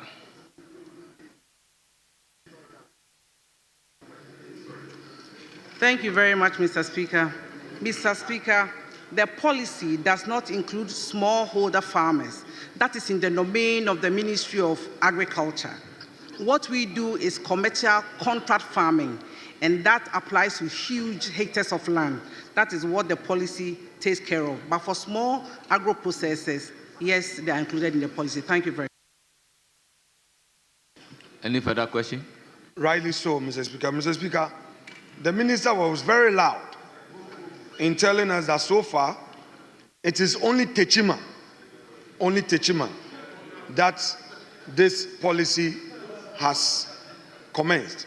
May I know from the minister what informed the selection of Techima as the first place for implementation of this policy and not in Boko? Not yes, Honorable in any Minister. other place in Ghana. You said Techima. That is what you said. Honorable Minister, you have the floor. Thank you very much, Mr. Speaker. Mr. Speaker, my answer to Honorable Osahene Alexander Kwame Na Afenyo-Markins did not include the starting of any project in Techiman, and my answer did not include Techiman. I thank you very much. Mr. Speaker, with respect. Any further question? Mr. Speaker, that is so. This is a House of Records. This is the House of Records. Madam Minister, what informed your choice of Techiman for the acquisition of land? When there are other places, can you tell us how you came by selecting Techiman for land acquisition? Share with us how you came by only Techiman. So, Honorable Minister, this question this time round is on selection Techima for acquisition of land. Mr. Speaker, with the greatest respect, I repeat myself. My answer did not mention Techiman, and it's here. You can play back the answer I gave. I did not mention Techiman. Thank you very much.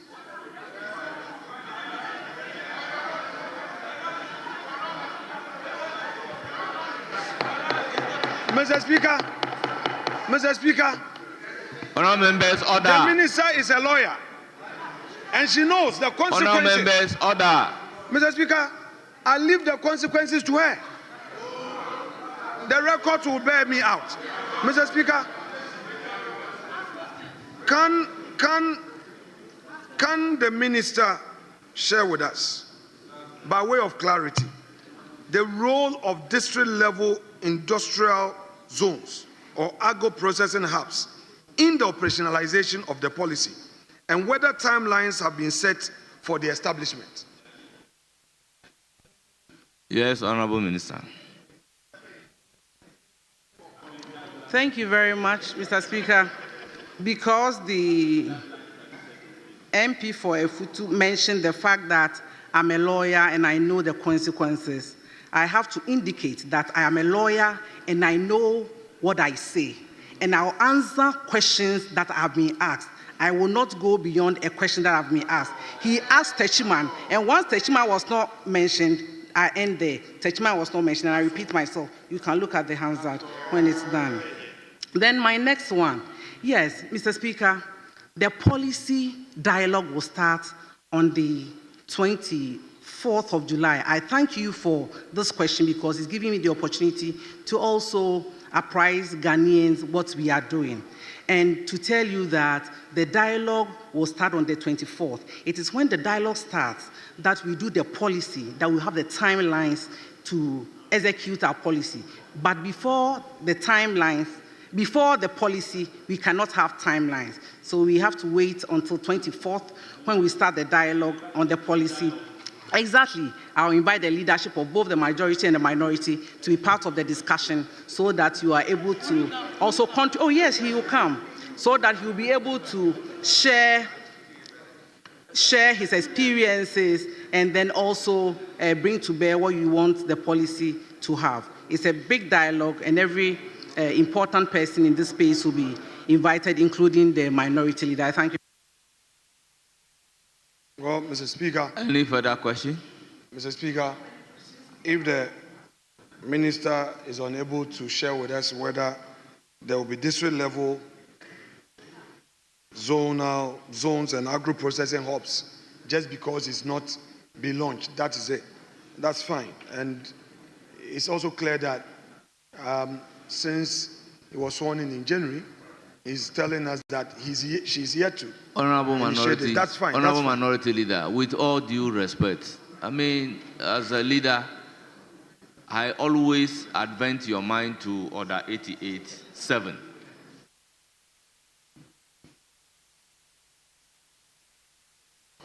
I always advent your mind to Order 88.7 that you cannot address the House, you can't raise any argument or offer an opinion when a member is asking question. These are things prohibited by the rules. So let's go by the rules. Speaker, we always guided. Mr. Speaker, the minister just shared with us in an answer by saying that indeed, since he took office, this policy has not been rolled out yet. And then she also indicated that it is only at the launch that some of the issues will come up.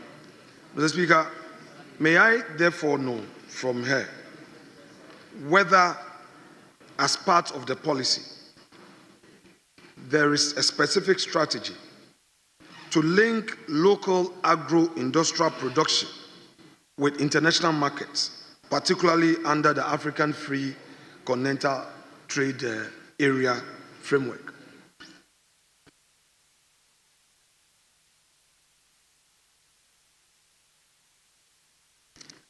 Thank you very much, Mr. Speaker.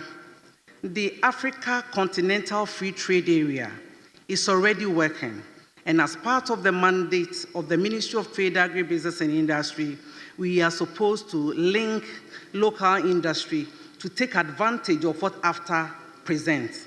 This does not need the agribusiness policy for same to happen. I'm happy to inform the House that we are already linking businesses to international community, and this does not need the policy. AFTA is on course, we are doing harmonization, we are helping people to be export ready, to take advantage of what AFTA presents. And so we don't need that policy. The policy is okay to maybe help other people to come on board, but this is going on already, and we are doing a lot in that space of Africa Continental Free Trade Area, which we are happy to host as a country. The headquarters of Africa Continental Free Trade Area is in Ghana, and we are taking advantage of that to help people export more. I thank you very much. Mr. Speaker, may I know from the Honorable Minister Honorable Minority Leader, with all due respect, the rule says you are entitled to 5 questions, and you have asked 5 questions. Mr. Speaker, I can remind you of the gist of the questions Mr. that Speaker, you have with asked. respect to you, this is my 5th question. You disallowed one. I'd never disallowed any No, question. you did. You said that one was so. I withdrew that. No, So this is the 5th. I never disallowed Mr. any Speaker, question. you may guide us. This is the 5th question. Yes. First, Yes. your question was the targeted support. Second, what informed the opinion in choosing Techima? 3, why was Techima chosen for the acquisition of the land? 4, the district level this thing. Then the 5 is the local production linking with the international markets. Mr. Speaker, with respect. Am I right? Mr. Speaker, you are not right. With respect. Mr. Speaker, don't let us go in on a certain part. The mood is not good for controversy. Mr. Speaker, on the Techima issue, one was withdrawn. She came to insist. So this is the final one. Let me proceed to end the day on that. Yes, but honorable member, if you ask a question and the Mr. minister Speaker, said... she decided to, because that was withdrawn. She decided to go to emphasize that. So this is the 5th question. This is the final question, with respect. Mr. Speaker, I want to know from the honorable minister whether the ministry has conducted... Did you say the minister withdrew the question or I overrule you? Which one? Minister withdrew the question or I overrule you? Or you have withdrawn the yes, question? Yes, that's what I did. After answering? No, she decided to go to emphasize the same point again. It wasn't based on the question. This is my faith. Please. Well, you may ask your last question. Very well. Mr. Speaker, are you participating in the process? Mr. Speaker, I want to know from the minister whether the ministry has conducted any baseline assessment of existing agro-processing capacity across the country. And if so, how is this informing the rollout of the policy? What I'm saying is that has your ministry conducted any baseline assessment of the existing agro-processing companies and their capacity across the country? And if so, how is this informing the rolling out of the policy? That's my final question. Thank you very much, Mr. Speaker. Mr. Speaker, the capacities of all companies that have registered with the Ministry of Trade, Agribusiness and Industry is a matter of fact, which is available. And I will say that the provision of agro parks is informed by the need of other countries and the possibility of export and also for import substitution. So it's not the availability of the agro-processing capacity alone that guides the institution of agro parks, but the need of the country as well as the availability of market for same to be exported. I thank you very much. Yes, Honorable Jerry Ahmed. Thank you very much, Mr. Speaker. Honorable Jerry. Sorry. Yes, Honorable Aguja. Mr. Speaker, we spent nearly 2.5 hours simply because the respected leader of the minority decided to litigate on an issue which is actually an issue which we shouldn't have done. And then he took so long. Mr. Speaker, the House has got ministers of state also as members here. We see regularly colleagues insisting that ministers of state who are members of parliament should sit here. Mr. Speaker, is this the best way to spend 2.5 hours? Isn't it the case that democracy should be practiced with some responsibility? Mr. Speaker, it should never be the case that the fact that we have liberties as leaders, we can be taken on a ride. We can be taken on a ride where a leader can hijack the House and go on his own frolic for 2.5 hours and expect all of us to sit here and be listening. Mr. Speaker, I think that leadership should work on this. It is just not fair. Everybody says members of parliament are stressed and it's affecting our health. Why can't this affect our health? Mr. Speaker, the next time there are questions, Mr. Speaker, when you see any of us on a tangent that is leading to nowhere, I suggest that you stop us in our track. This is not fair. It is not fair. Very well, Honorable Minister. We've all been in leadership before. Yes, I've been a leader Minister, before. This your is not the point way we is well conduct noted. ourselves. Your point is well noted. Yes, Majority Leader. Yeah, Mr. Speaker. Mr. Speaker.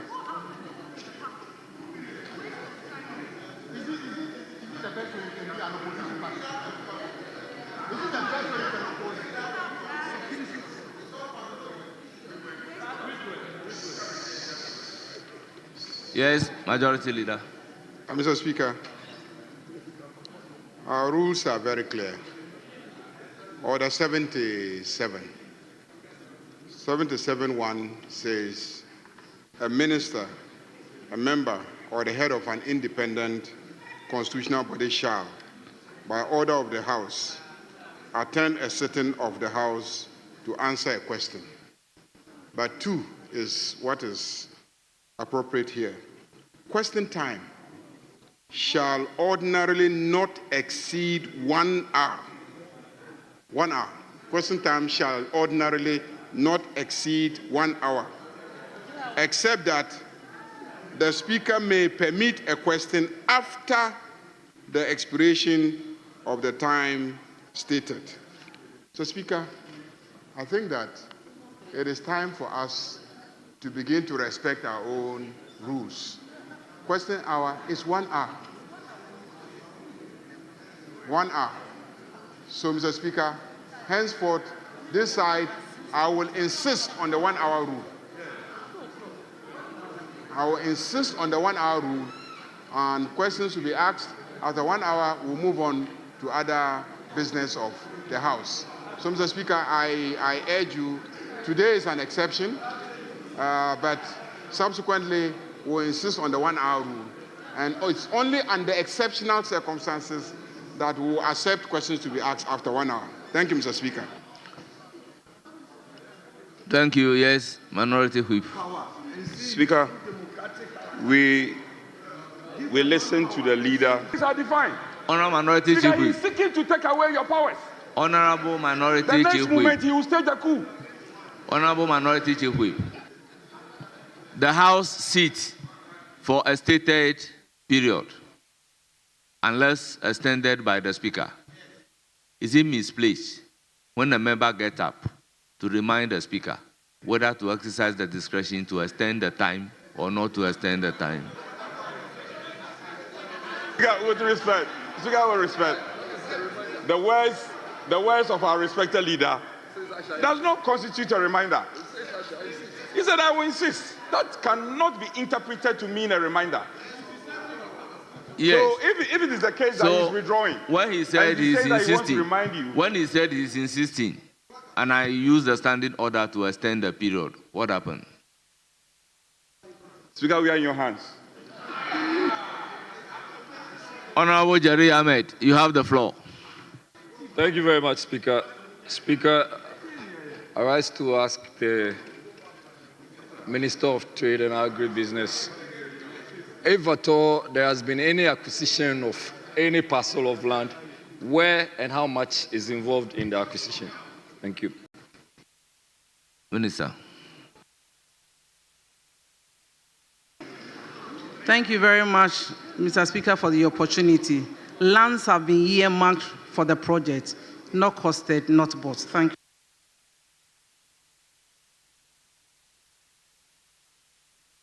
Can we move to question 6B, standing in the name of Dr. Isaac Yao Opoku, Member of Parliament for Ofinsu?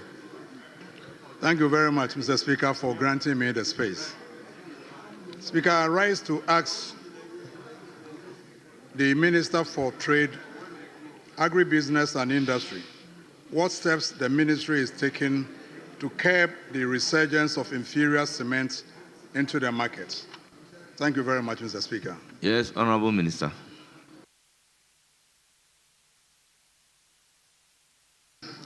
Thank you very much, Mr. Speaker.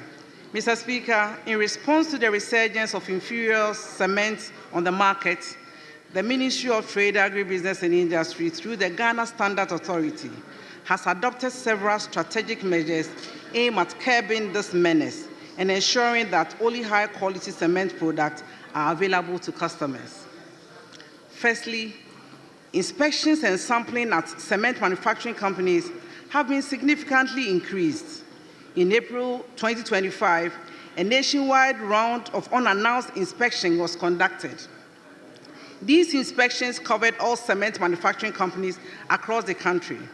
A total of 82 samples were collected directly from factories for testing, while additional samples were purchased from market outlets and distributors to assess the quality of cement being sold to the general public. Secondly, surveillance inspections have been intensified. These inspections are carried out spontaneously to verify the appropriate composition ratios used in the production of cement and to examine the raw materials involved in the manufacturing process.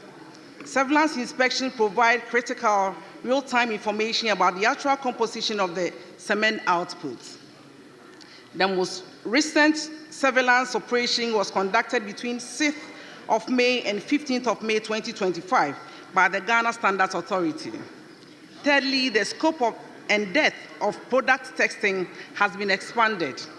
A variety of testing methods are now used to ensure cement products meet required standards. During last sampling exercise, all 82 samples underwent rigorous testing, including physical and chemical analysis, as well as advanced techniques such as X-ray, fluorescence, and X-ray diffraction. These tests are particularly focused on verifying the composition of the cement, which is often the area of great concern in substandard products. Lastly, Ghana Standard Authority, under the direction of the Ministry, has enhanced its field enforcement capacity through deploying trading standard inspectors. Cement surveillance and price verification activities have already been carried out in several towns, including Goso, Sehi, Yoso, Takrade, Nsawam, Dodowa, and Nkoko. To support these efforts, an additional cohort of over 300 inspectors were commissioned on 3rd May 2025. These inspectors have been trained in enforcement protocols and will be deployed to various metropolitan, municipal, and district assembly once all administrative procedures related to the employment are finalized. This expansion will further strengthen regulatory oversight and bring enforcement activities closer to consumers throughout the country. I thank you. Any supplementary question? So, Mr. Speaker. Speaker, I want to thank the Minister for the comprehensive response. But, Speaker, if you remember, sometime in 2023, Ghana Standards Authority asked the 3 companies to shut down for producing inferior Honorable Member, cement. You are not permitted to address the House. Speaker, I'm not addressing, I'm just laying a foundation. I'm just laying a foundation. Speaker, it's very important. Speaker, so following that, your committee on trade and industry met with Ghana Standards Authority. Honorable Member, ask a question. Speaker, if you don't have a question, question, please resume your seat. Oh, Speaker, please allow me. It's important. Speaker. Speaker, I want to find out from the Honorable Minister whether he would consider publishing the results of Ghana Standards Authority to allay the fears of consumers, because we don't know what we are buying. There are so many products on the market, and we don't know Honorable the quality Minister, of. You have the floor.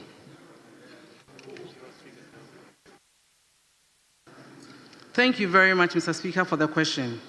Yes, it will not spoil anything, except to say that after each analysis has been done, any cement factory that is producing substandard cement will not be allowed to sell their cement or we will close it down. So immediately anybody produces substandard cement, we will ensure that we protect customers. But of course, it will not spoil anything if we publish and say that they are doing well or are not doing well. Thank you very much.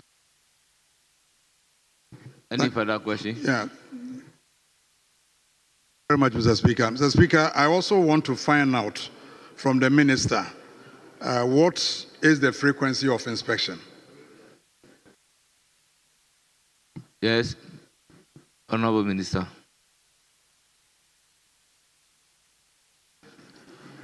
Mr. Speaker, this is usually done every quarter. Thank you very much. Thank you very much, Mr. Speaker. Yes, Honorable Kinsirinyako. Mr. Speaker, in the responses of the Honorable Minister, she indicated that as part of the measures the ministry is taking to ensure that we have quality cements on our market, they embark upon unannounced visits, and they've also intensified their surveillance operations. I'd like to know from her if she will be kind enough to let us know the outcomes of these unannounced visits and the surveillance intensification. Thank you, Mr. Speaker.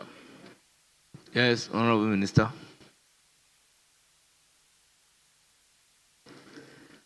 Mr. Speaker, let me repeat that portion which says unannounced inspections.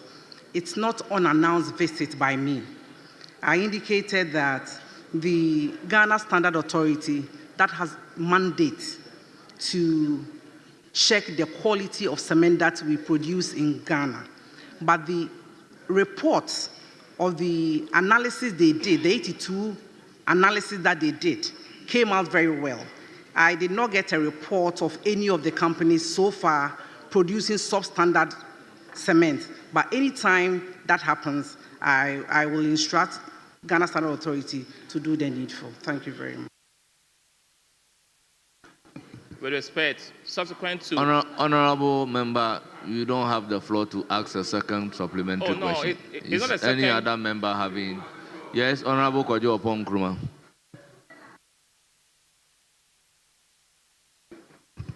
Honorable Kojo Opon Nkrumah. Mr. Speaker, thank you for the opportunity. Mr. Speaker, under Act 328, the Department of Factories Inspectorate has power to do inspections when it comes to occupational work and safety, which includes materials being used. Is the ministry considering any collaboration in your surveillance exercise with the DFI? Yes, Honorable Minister. Thank you, Mr. Speaker. I think that it's in order if the ministry, Ghana Standard Authority especially, that has the mandate to do this, collaborate to ensure that we get a better effect of the what both authorities do.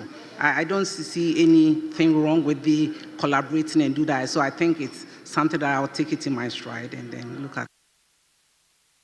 Honourable members, let's move to the regular questions. Number 20.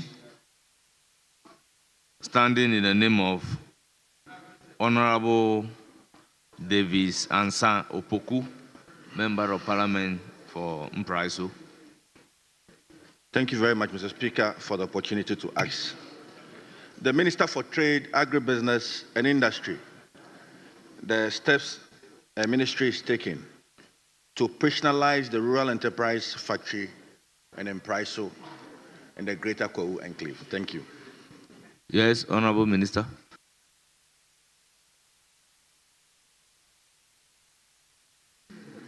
Thank you, Mr. Speaker. Mr. Speaker, the factory at Mpraiso is one of the 58 empowering novel agribusiness-led employment for youth factories being established by the Ministry of Trade, Agribusiness and Industry under the Rural Enterprises Program, with financial support from International Fund for Agriculture Development, IFAD. The Empraiso Enable Youth Factory is dedicated to processing bananas into banana chips for both domestic and export markets. The construction of the factory was completed in 2023 to promote the long-term sustainability of the Enable Youth initiative and, by extension, ensure a good return on investment for the country. In line with this objective, the ministry resolved to engage private sector operators to manage and operate the factories under lease agreements. To that end, the ministry invited proposals through two separate advertisements: Daily Graphic of Wednesday, 18th October 2023, and Ghanaian Times of November 31 July 2024, from the private sector for the management and operation of the factories, including the one at Empraiso. However, neither advertisement attracted private sector interest in the Empraiso facility. Consequently, the ministry issued 4 additional advertisements: Daily Graphic on Monday, 10th March 2025, Ghanaian Times on Tuesday, 11th March 2025, Daily Graphic of Wednesday, 16th April 2025, and Ghanaian Times of Thursday, 17th April 2025. Once again, inviting proposal from the private sector for the management and operation of the factories, including Empraiso. As of the deadline indicated in the advertisement, 3 companies, happily now, Mr. Speaker, have submitted proposals for the management of the Empraiso facility, and these are currently under evaluation. All facilities under the Enable Youth program operate within the agribusiness sector, and the ministry remains fully committed to ensuring their sustainable operation. To support this objective, the ministry is preparing to roll out the Feed the Industry program, which will serve as the anchor initiative for ensuring a consistent supply of sustainable, high-quality raw material to all Enable Youth factories. I thank you very much. Any further question? Yes, Mr. Speaker. Mr. Speaker, in light of the Empraiso Enable Youth Factories focus on banana processing, I wish to ask the Minister what specific steps her ministry is taking to support banana farmers in the Empraiso area to ensure a sustainable and adequate supply of raw materials for the factory.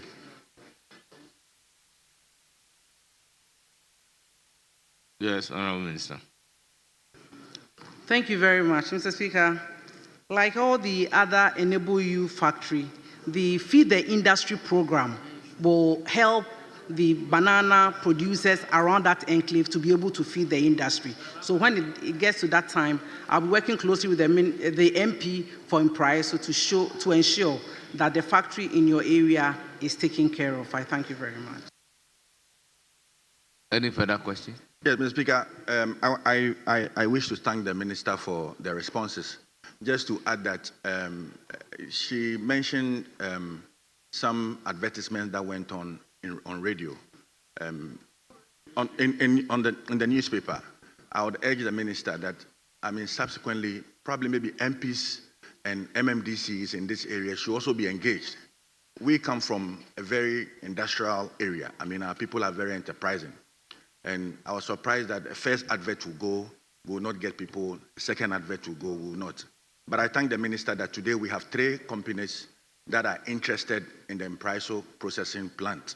I want to find out some timelines for the evaluation process and when these factories will be operationalized. Thank you very much. Honourable Minister.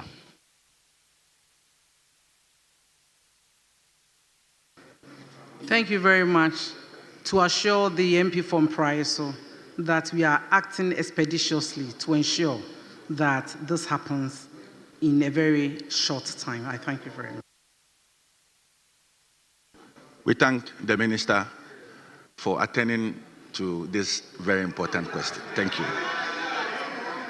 Hey, it's very, very important for my people. They are watching the Minister. She was there this Easter to launch the Coal Business Forum. So they are watching her. Next year when she comes, we'll ask Let's move to question number 21, item number 721. Standing in the name of Honorable Dr. Tia Abdul Kabiru Mahama, Member of Parliament for Wale Wale. You have the floor. Thank you very much, Mr. Speaker. Mr. Speaker, I ask this question on behalf of the people of Wale Wale and the watermelon farmers, and to ask the Minister of Trade, Agribusinesses and Industry the steps being taken by the ministry to ensure operationalization of the Wale Wale watermelon factory that was recently commissioned under the One District, One Factory policy. Thank you very much, Mr. Speaker. Yes, Honorable Minister.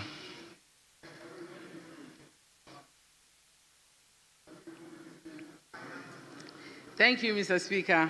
Mr. Speaker, the Wale Wale Watermelon Factory is operated by Champion Food and Beverages Limited, a wholly Ghanaian-owned company engaged in beverage manufacturing, distribution, and marketing. Incorporated in December 2019, the company was established to process watermelon into concentrate under the One District, One Factory initiative and is located in Loagri, near Wale Wale, in the West Mampu district of the Northeast region. Another factory by the same company was to be established in Tema to further process the concentrate and package it into juice for the local market. Mr. Speaker, through the Exim Bank of Ghana, the government has so far provided financial support totaling 50 million cedis to facilitate the acquisition of essential machinery and equipment for the project at Wale Wale. While mechanical works have been completed, a few components are still required to finalize the installation of the processing. To address outstanding issues and ensure the successful operationalization of the factory, the ministry, under my leadership, invited the company for discussion. During the discussion, the company indicated that the expected amount from Ghana Exim was not released on time, leading to delays in the completion of the project. Following this engagement, the ministry initiated discussion with Exim to facilitate further funding necessary for the project's completion. Mr. Speaker, as part of the discussion with the company, the ministry has further advised the company to install a juice processing component for the local market in Wale Wale instead of transporting the totality of the concentrate to Tema for processing into juice. This strategic shift is aimed at significantly reducing production costs and positioning the company to operate effectively within the 24-hour economy framework. In addition, the ministry has encouraged the company to diversify its operation to include other agro-processing produce, thereby enhancing its long-term sustainability. Mr. Speaker, I am pleased to inform this August House that following the ministry's intervention, the company is in China to finalize arrangements for the suppliers to complete and operationalize the factory. The ministry remains fully committed to ensuring that this project becomes operational as soon as practicable. I thank you very much. Any supplementary? Thank you very much, Mr. Speaker, and thank you very much, Madam Minister, for the assurance and reassuring message you've given to the people of Wale. I want to find out the 50 million facility that was given, how much does it stand on the cost of the factory based on the engagement you have had with the company, the Champion Food Factory? What is the total cost of the project now? You can, Mr. Speaker, I think this is more audible, right? I would like to find out from the minister what is the current cost for the company to start operation, that from start to operate, since the review of the 50 million Ghana cedi project that it was initially built to cost. Thank you very much. Yes, Honorable Minister. Thank you very much for your question. The Ministry of Trade, Agribusiness and Industry, under the leadership of His Excellency, the President of the Republic of Ghana, is poised to ensuring that this watermelon factory come on stream. The owners of the company tells me with documentary evidence for now, even though after their return from China it may change, that they need 38 million more. I am interested in ensuring that they receive that kind of funding so that the factory can be operationalized. That is why I engaged Exim. And so as of now, the amount they need is 38 million. And I'm working with Exim to ensure that we help them with that facility. Any further question? Yes, Mr. Speaker. Mr. Speaker, my last supplementary question has to do with the value change. Critical to the sustenance of that particular watermelon factory is the outgrower or the input component. The conceptualization of this project was also to support the downstream, where farmers are going to produce in the specification. Honorable member asks a question. You are violating the rules. Mr. Speaker, I'm mindful of that, and I'm asking the question because if I don't say that, she will never understand the question. What measures are you taking, or are you putting in place to ensure that outgrowers who are supposed to feed this particular factory are taken and catered for under the project? Thank you. Yes, Honorable Minister. Thank you very much. Fortunately, the project took cognizance of the fact that raw materials had to be produced. And so Exim has also given money to a commercial contract farmer. He will deal with the outgrowers to ensure that the community benefit from the project by farming or cultivating watermelon. That is why the ministry has even advised them that they can go beyond watermelons to other fruits so that it is more sustainable. Thank you very much. Thank you. Thank you. Honourable members. Yes, Honourable Minister for Roads and Highways. Mr. Speaker, I thank you for the opportunity to ask the Minister whether when the factory was commissioned on the 22nd of November, as reported, 2024, as reported by Daily Graphic, whether the factory has actually produced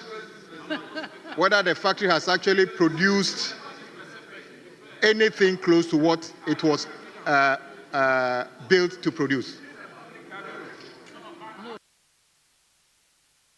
Yes, Minister. Thank you very much, Mr. Speaker. Mr. Speaker, the factory has actually not produced the juice yet. The factory is not ready yet because that factory is only... Mr. Speaker, as I provided for in my answer, there needs to be a second factory before this factory can even say it is being operationalized, because that factory is solely for the production of concentrates. We need the bottling company to be established before that is done. So I can say that it is not ready. I don't know what it was commissioned for, Mr. Speaker, but what I can say now as Minister for Trade is that there needs to be a second industry before we can operationalize this one. And we are working together to ensure that they have the full complement so that they can be profitable for everybody. Yes. Mr. Speaker, the Honorable Minister in an answer said the factory is for the production of concentrates, and for the actual juice to be produced, there's the need for another factory. So in the context of her own answer, is it her case that the factory as commissioned was fit for purpose in terms of it being ready to produce the concentrate?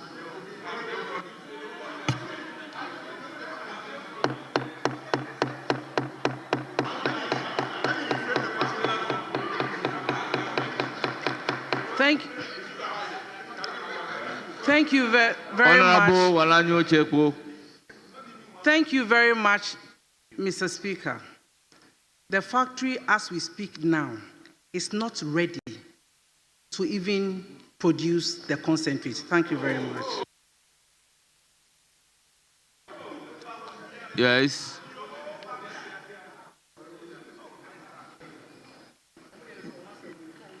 Mr. Speaker, the Honorable Minister may have to clarify to this House. In one breath,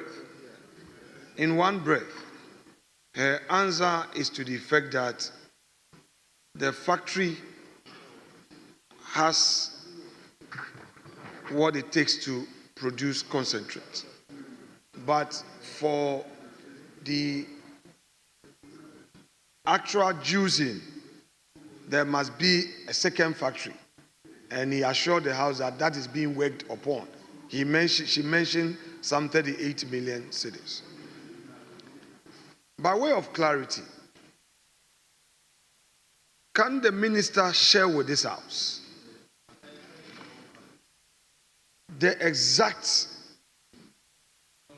reason why the factory, although has been commissioned, but cannot produce the concentrate specifically? Yes, Honorable Minister.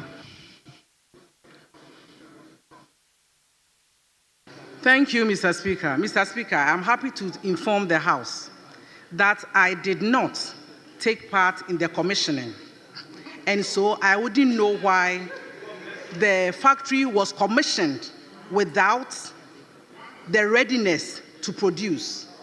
In my answer, I indicated, and I repeat a few of my sentences.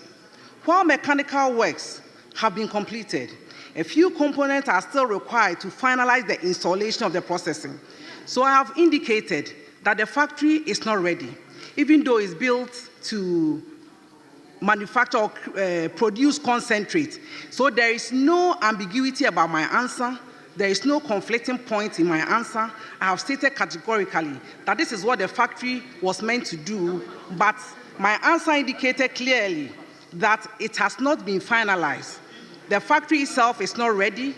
I am happy as Minister for Trade, Agribusiness and Industry, working under the instructions of His Excellency, the President of the Republic of Ghana, to ensure that the watermelon factory is completed, ready to do what it is supposed to do.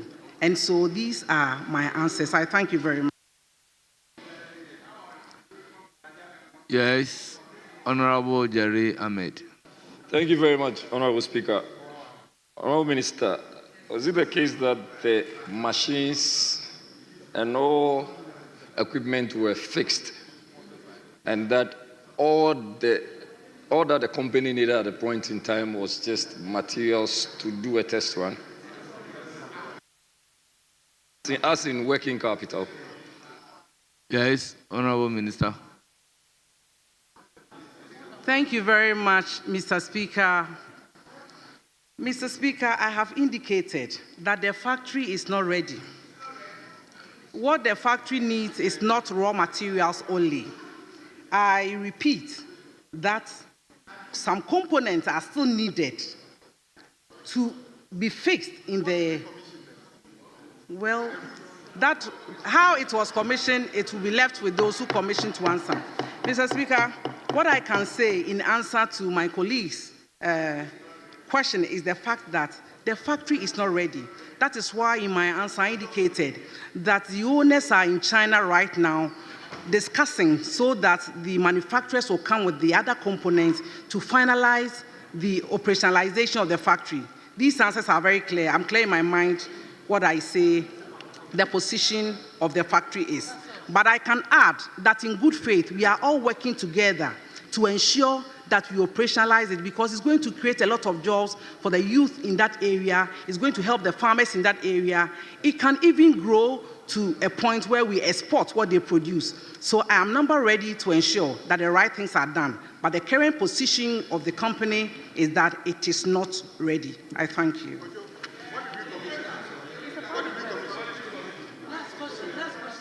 Honorable Bajra. And honorable members, that may be the last supplementary question, because we have a bit of questions for the minister to answer. Yes, Honorable Bajra. Thank you, Mr. Speaker. Mr. Speaker, I heard the minister clearly says that the factory is not ready because they needed additional component or additional factory to add to the factory to make it ready. Mr. Speaker, what is your question to the minister? He laid the foundation. Mr. Speaker. Honorable Jerry Ahmed. Mr. Speaker. The member is on the floor asking question. Mr. Speaker. What are you rising on? Yes. Mr. Speaker, as a value engineering consultant, I want to find out from the minister whether the additional factory that needed to be added to this factory, by the time that factory will be ready, don't we need additional money to repair the old one, which will become causing financial loss to the state? Thank you, Mr. Speaker. Well, you may proceed to answer the question minus causing financial loss to the state, because that will be bordering on incrimination. Thank you very much, Mr. Speaker. Mr. Speaker, the company has done an audit of what they need, all put together, and they have said that 38 million cedis will be enough. I want to believe that they have factored all of that into the amount that they will need. It is possible that, looking at the time that has elapsed, they may need to do a few things. But since this meeting is very current, I also trust that they put all of it together to indicate the amount of money that they will need for the two companies to happen. I thank you very much. Yes, this is a constituency-specific question, but I use the discretion to allow. Question time is supposed to be 1 hour, and we have quite a number of. I recognize members both sides, and I indicated that Honorable Bajira will be the last person to ask question. Can we move to question number 181? Standing in the name of Osahin Alexander Kwamina Afanyo Makins, Member of Parliament for Efutu. Speaker.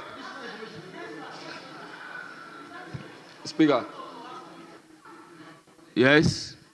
Speaker, I was really hoping we could just indulge my colleague, just because. Well, I intend not to exercise my discretion otherwise. Speaker, it was because I'm saying so. Because I intend not to exercise my discretion otherwise. Very well, Speaker. We yield to that. Question number 181.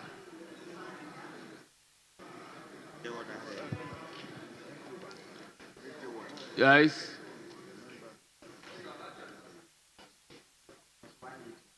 Yes. Mr. Speaker, I stand on the order 883 to ask this question on behalf of Osahine Alexander Kwamina Afanyo Makin. Honorable Member, Order 88 does not allow you to ask question on behalf of any other person. On the authority of... Order 88 can only allow you when you have the authorization from the questioner. Speaker, respectfully, she has the authority of the minority leader to ask this question. But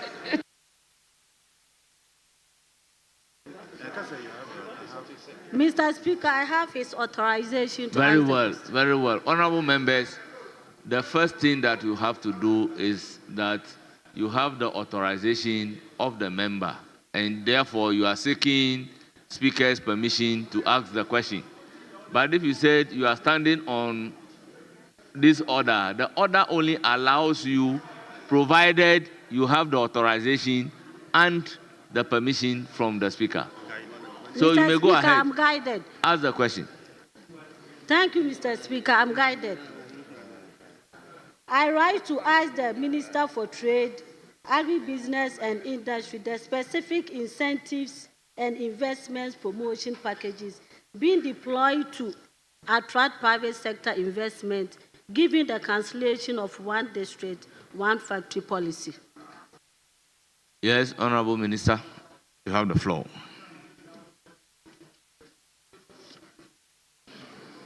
Thank you very much, Mr. Speaker. Mr. Speaker, the John Mahama-led NDC government, recognizing the vital role of incentives in attracting investment into the Ghanaian economy. In line with the 24-hour plus economy policy, the Ministry of Finance is working in collaboration with my ministry and other relevant stakeholders to develop appropriate incentive packages. This House will be duly informed once the incentive packages are finalized. I thank you. Any supplementary question? Thank you, Mr. Speaker. May I ask the Honorable Minister to clarify whether any component or project under the 1D1F initiative have been integrated into the new investment strategy, and if so, which ones? Yes, Honorable Minister. Thank you very much for your question.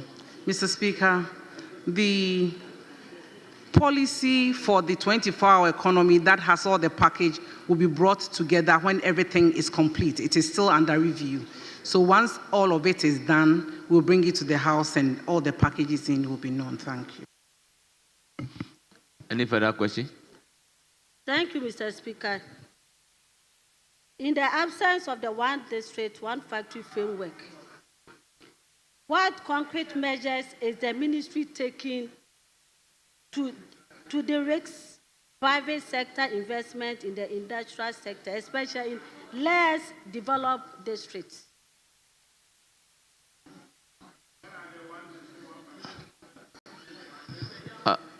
Honorable Member, please repeat your question. Thank you, Mr. Speaker.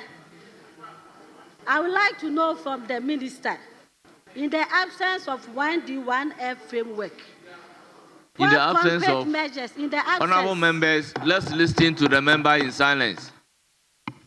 Thank you, Mr. Speaker. I would like to know from the minister, in the absence of 1D1F framework, what concrete measures is the ministry taking to direct private sector investment in the industrial sector, especially in the less endowed districts?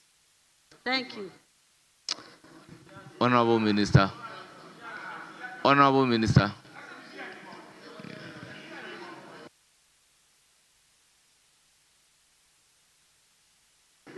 Thank you, Mr. Speaker. Mr. Speaker, the Ministry of Trade, Agribusiness and Industry remains committed to all industries in Ghana, and we seek to create the enabling environment for their businesses to thrive. The policy under the 24-hour economy, all the other incentives available, are also available for all industries to take advantage of. I thank you very much. Yes, honorable member. Thank you, Mr. Speaker. Can the minister outline how the current incentive packages, current incentive packages compared in scale and scope, those under 1D1F incentives? Honorable Minister, the question is, can you outline current incentive packages? Are you asking in respect of 1D1F? Yes, Mr. Speaker. Yes, that is the question.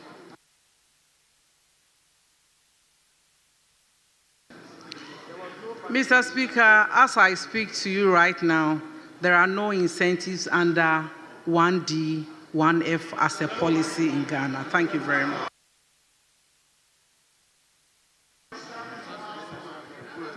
Yes. Thank you, Mr. Speaker.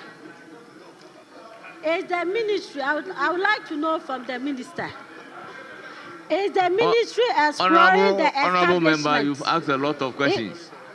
Is the ministry exploring the establishment of new industrial parks or zones as part of the revised investment attraction strategy? Also based on 1D1F. Speaking to the microphone. Yes, Mr. Speaker. Yes. Honorable Minister, still on 1D1F.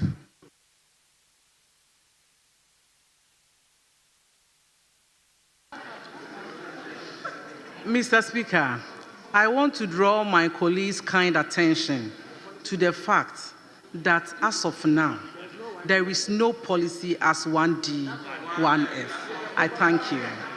But in the absence of 1D, 1F, the ministry is into agro-processing parks. And so if you listen to the 24-hour economy launch, the 24-hour economy is the new thing on the block, the game changer, that which seeks to make Ghana very vibrant, irrespective of the minute of the hour, the time of the day. And we are doing agro parks. And these agro parks, which seeks to be a great game changer, especially in the agro processing zones, are being worked on to ensure that we are able to produce more around the clock for import substitution and for export, for foreign exchange earning, and more importantly, to create jobs for our teaming youth. I thank you very much. Thank you, Mr. Speaker. Honourable Member, I think we have exceeded the limit of the question you are supposed to ask. Yes, Honourable Jerry Ahmed. Speaker, she has 5 questions, respectfully. Oh. By what rules is she entitled to 5 questions?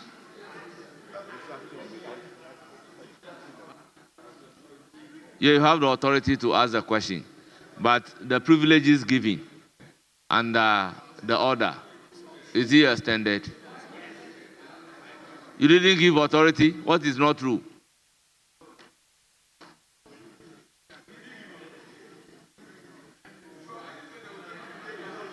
What is not true? You didn't give the authority? He gave. Well, going by the record, what she says is that she has your authority. That's why we have permitted her to ask a lot of questions. Mr. Speaker, with respect, for me, I would always be guided by the President. Yes. First, when a member is not available and grants authority to another member to ask questions on the person's behalf, the member asks the question and the supplementary questions that have to be asked are all part of it. Now, if during my temporary absence and knowing that the question was coming up, I authorized a colleague to ask, it is in my name, and I'm entitled to 5 supplementary. And she's supposed to. So, Mr. Speaker, Leader, with all due respect, how many questions did she ask? Mr. Speaker, so far 4. It's 4. I was monitoring. Mr. Speaker, I was monitoring. Honorable, from indication, I'm supposed to indulge her. So I really indulge her. The questions that she asks, even on 1D, 1F, are 3 questions. Mr. Speaker, I was monitoring. Yes, so... It's 4. She's done 4. No, she has done even more than the... Look, she has done more than the required questions.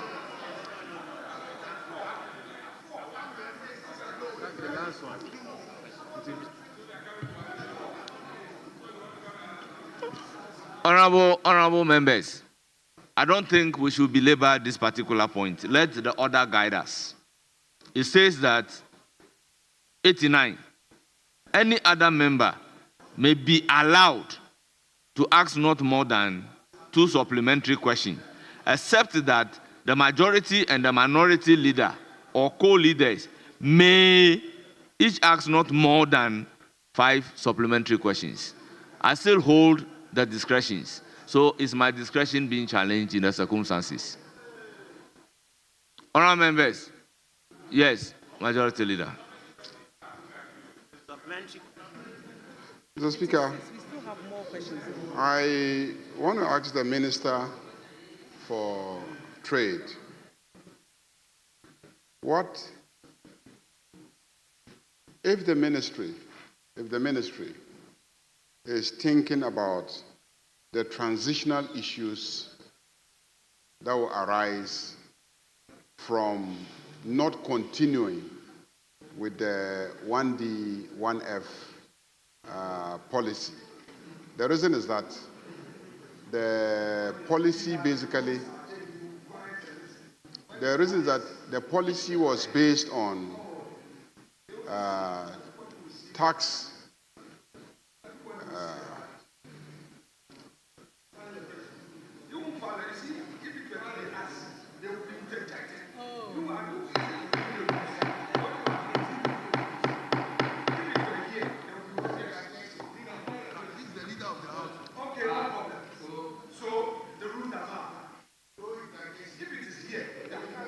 Honorable Minority Leader, please, with all due respect, I mean, you are the Minority Leader. Exactly. Mr. Speaker, the question is about the cancellation of the 1D, 1F policy. And then the minister said that in her answer, that the policy has been cancelled. There's no longer 1D, 1F. We were in this house and we approved many tax exemptions on the understanding that they were going to implement Honorable 1D, Leader, 1F. what is your question? Yeah, exactly. So the question is, what transitional measures is the ministry thinking of in relation to the cancellation? Because we have factories that we have given tax exemptions of millions of dollars. Very well. The question is, as Honorable Minister, what's your answer?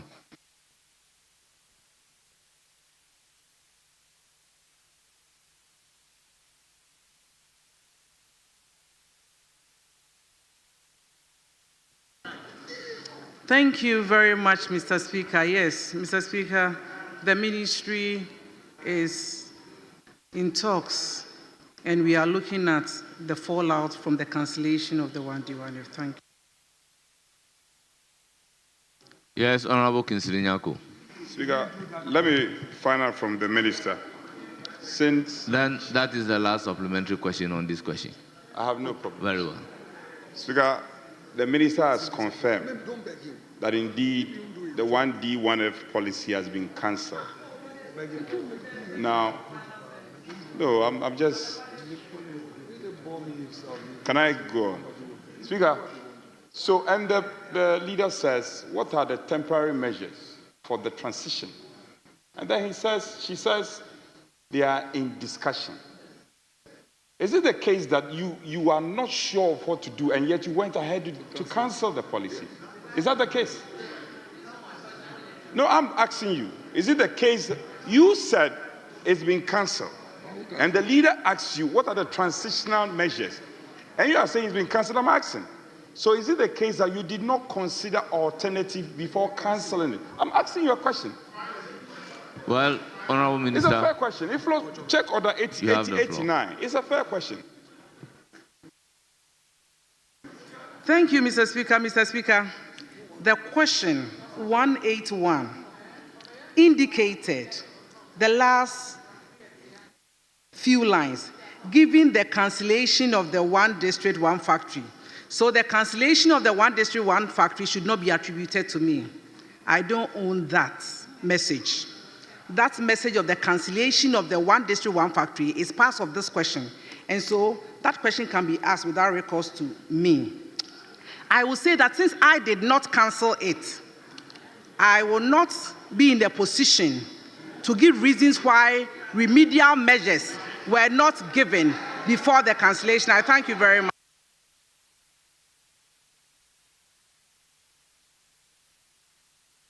Because you had, Speaker, because you had earlier given the directive. Honourable members, you know the problem that I have. question time has been allotted. Yeah, Speaker, I respect. I'm respecting your directives. Let me land. Question time has been allotted. Therefore, when you sit here, you have to moderate, having regard to the number of questions that you ask. Every member may want to ask a supplementary question, but it is not possible to allow that to happen. That is why you may get up, but you may not be recognized to ask a supplementary question. The drafters of the rules, having regard to this, said you may be allowed to ask a supplementary question, but sometimes we behave as if it is House of Rights.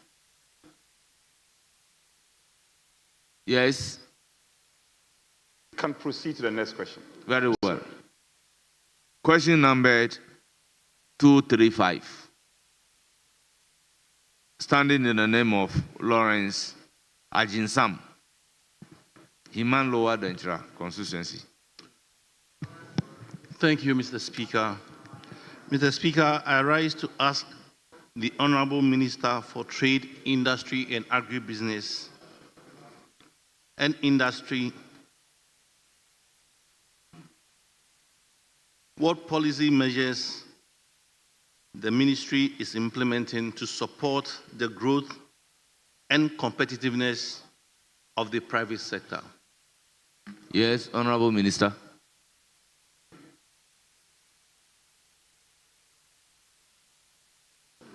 Thank you, Mr. Speaker. Mr. Speaker, the Ministry of Trade, Agribusiness and Industry is driving Ghana's economic transformation by strengthening the private sector through targeted policies and reforms. Key initiative includes Business Regulatory Reforms Program to streamline business-related regulations, the Made in Ghana policy to boost local production, and the Export Ghana policy to enhance global trade competitiveness. Support for MSMEs will scale through financing, incubation, and value chain investment in sectors such as grains, oilseeds, tubers, meat, and meat products. Additionally, sector-specific policies and special economic zones are being developed to attract investment, promote innovation, and position Ghana as a leading manufacturing hub for trade in Africa. Mr. Speaker, to complement these efforts, the Ministry, through the National Coordinating Office of the Ghana Export Promotion Authority, is leading the implementation of the Africa Continental Free Trade Area Agreement, aligning trade policies, engaging stakeholders, and supporting capacity building and market access for Ghanaian businesses across Africa. I thank you. Any supplementary question?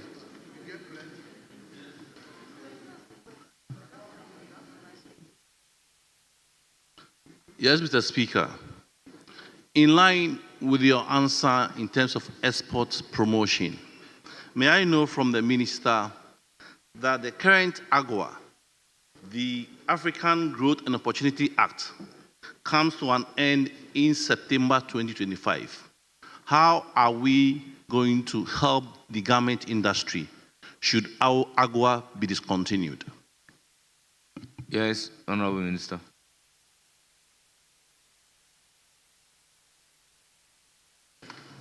Thank you very much. Your question indicates that you know which sectors are benefiting under AGOA. AGOA is ending in September. I'm happy to announce that I have started engagements to add our voice as a country for the continuation of AGOA. I've had an initial meeting in Washington, D.C. with the Commerce Department. I followed it up with the U.S. Trade Africa in Angola, trying to add Ghana's voice for the continuation of AGOA. And then also the 10% levy that is put on Ghana. So Ghana is alert. We are discussing, we are prevailing on the United States of America to indicate that AGOA is a win-win for America and Ghana. We know that our garment industry is actually taking advantage of AGOA, and that industry is thriving. And so government is up and doing, and we are in negotiation with the America to ensure that AGOA, like Africa countries, we are all working together that AGOA should be continued. But if that does not happen, then we will do alternative, we'll look at alternative means. But I can say that at the last meeting in Angola, it was positive. The representative from the US says that AGWA may be continued for maybe 2 years, but they will come with different terms, more reciprocity. And so we are in talks to see how we're able to stabilize our trade. I thank you very much. Any further question? Yes, Honorable Speaker. Honorable Speaker, may I know from the Minister, the Trade and Investment Committee, of which I'm a member, met with some private sector captain of industries, and they raised a question on the smuggling of oil palm, worth about 40 million into the Ghanaian market annually. May I know from the Minister what the ministry is doing to reduce the smuggling of oil palm into the country? Yes.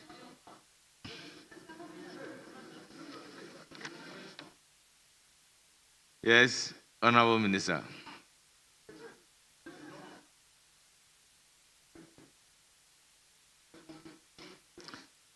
Honorable Minister, I'm allowing the question because the question is to ask the Minister for Trade, Industry and Agribusiness what policy measures the ministry is implementing to support the growth and competitiveness of the private sector. Thank you, Mr. Is capable Speaker. of answering the question. The Ministry of Trade and Agribusiness Industry will continue to partner the private sector to ensure that smuggling in our country is discouraged because, of course, it's an illegality, and the ministry will work closely to ensure that all these things are curtailed. Thank you very much. Honorable Member, you have any further question? Just to thank the Minister of Trade for the answers given. Thank you. Yes, Honorable Kinsley Nyako. Mr. Speaker, I want to commend the Minister for the insightful responses. However, Mr. Speaker, she did say that sector-specific policies and special economic zones are being developed to attract investment and all that. My question is if she will be able to let us know some of the sector-specific policies that the ministry is rolling out. And again, how much has been earmarked for the development of the special economic zones and their time of completion? Thank you. So, Kinsley, your last question is how much? The question with is, reference to specific amount? Yeah, I'm asking this question by saying that, as you did tell us, what are these sector-specific policies you intend to roll out? And again, you are talking about the establishment of special economic zones. And I'm saying that how much has been earmarked for that and when it's going to be completed? Simple question. No, if you want to know how much, you may file a question. But the rest of the question, the minister may go ahead and she might know. answer the question. She might know. The rule is to avoid surprises. Oh, this is not a surprise, Mr. Speaker. Please, go ahead and answer the question, Manos. How much? Thank you very much, Mr. Speaker. Mr. Speaker, it is right learning that in Ghana, what we have now is free zones. And so in order for us to have a specialized economic zone, we need a law. And as I speak with you right now, a bill is ready, and then we are going through the processes to ensure that it becomes an act so that Ghana can now have a specialized economic zone for all the benefit that it brings. And some of the programs that we have, I mentioned in my answer, as made in Ghana, export Ghana policies, all these, in addition to the feed the industry that I mentioned, all these are policies that are tailored to ensure that we promote that sector. Yes, Minority Chief Whip. Speaker, the minister in her answers had admitted there is a possibility of AGOA being cancelled. And she had said that she has engaged and she's still in the process of engaging. She's considered reciprocity as one of the key factors to be considered. Reciprocity. Yes, I wish to know from the minister. We can do all this, engage in measures of reciprocity, and still the US of A could still go ahead and cancel the trade engagement, AGOA. Are we considering other alternative business destinations so that in the event of AGOA being cancelled, we will not be caught pants down as a country? Yes, Honorable Minister. Great question. Mr. Speaker, we can actually do what we have control over, so the question is a good one. Africa has a market of a population of 1.3 billion cities, Africa Continental Free Trade Area, which we house as a country. And so, even though we are engaging the Americas on AGOA, we are still up and doing with the Africa Continental Free Trade Area, as I indicated.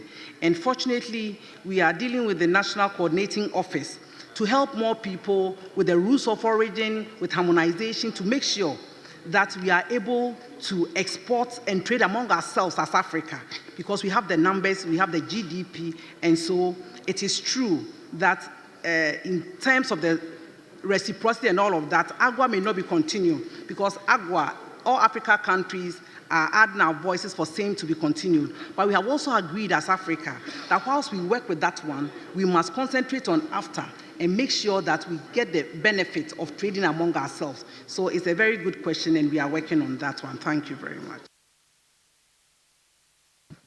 Honourable members, before moving to the last question, permit me to acknowledge the presence of some revered visitors in our public gallery. First on my list is Mr. Atika Omar from Turkey, President of Konya Sport and Chief Executive of Omek Holdings.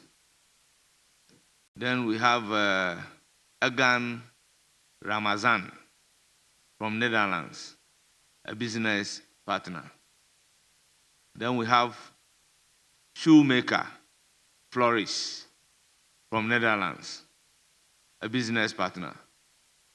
Then we have the famous Augustine Ahimfu, former Black Star player. They are here to visit Honorable Ohini Kwame Frimpong, and will be visiting the Asante Akim North constituency.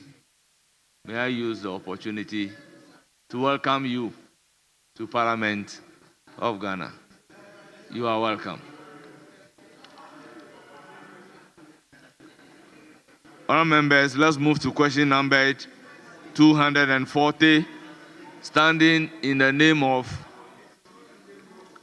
Fataya Abdul Aziz, Member of Parliament for Savalugu. Honourable member, you have the floor. Thank you, Speaker.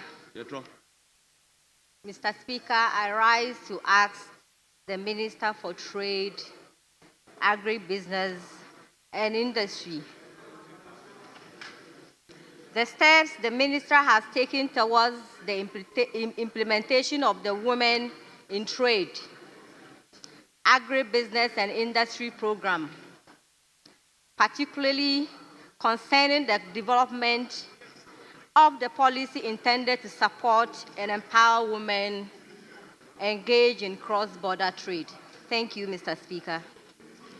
Yes, Honorable Member.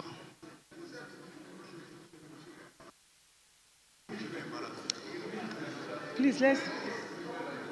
Thank you, Mr. Speaker. Mr. Speaker, the Ministry of Trade, Agribusiness and Industry is implementing a range of strategic investments under the Women in Trade, Agribusiness and Industry program to support and empower women engaged in cross-border trade. A comprehensive policy. Oh, please. Can we listen to the minister in silence?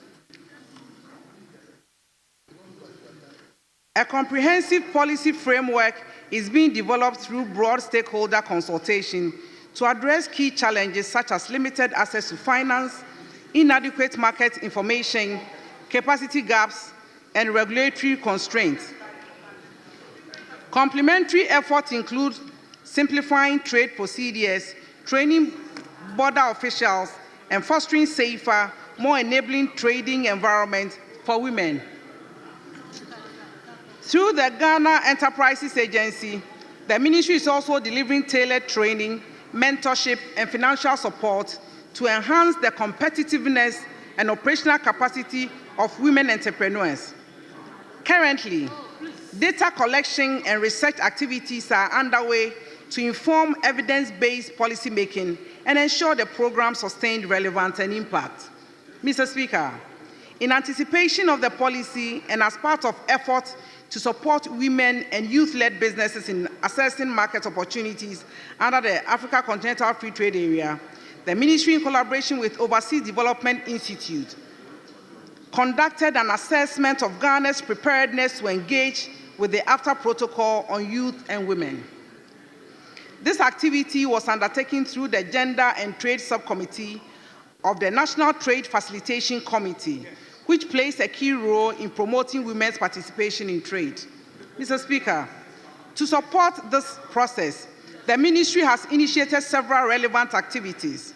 These include sensitizing women involved in cross-border trade, training border officials on specified goods declaration procedures for informal cross-border traders, and identifying gender champions to help promote inclusive trade policies across sectors. Any further question? Yes, Mr. Speaker. Mr. Speaker, can the Honorable Minister confirm whether consultations were held with women traders, cooperatives, and market associations, including those from Savulugu, during the development of the policy and how their inputs have shaped its content? Thank you, Mr. Speaker. Honorable member, kindly repeat the question. Yes, Mr. Speaker. Thank you, Mr. Speaker. Can the Honorable Minister confirm whether consultations were held with women traders, cooperatives, and market associations, including those from Savulugu, during the development of the policy and how their inputs have shaped its content? Thank you, Mr. Speaker. Yes, Honorable Minister. Thank you, Mr. Speaker. Mr. Speaker, the development of the policy is ongoing, and so I'm sure these people will be engaged. Thank you. Any further question? Yes, right, Honorable Speaker. Mr. Speaker, has the ministry established any constitutional framework or decks within its structure to oversee the effective implementation of the program? And how will those decks engage with district-level actors, particularly in constituencies like Savulugu? Yes, thank you, Mr. Speaker. Yes. Honorable. Well, Honorable Member, may you repeat your question? Honorable Members, the background noise is too much, so it's making it difficult for the Minister to get the question. Thank you, Speaker. Mr. Speaker, has the ministry established any institutional framework or decks within its structure to oversee the effective implementation of the program? And how will these decks engage with district-level actors, particularly in constituencies like Savolugu? Thank you, Speaker. Honorable Minister. There is already a desk in the Ministry of Trade Agribusiness that coordinates these activities, working together with the MMDCs. Thank you very much.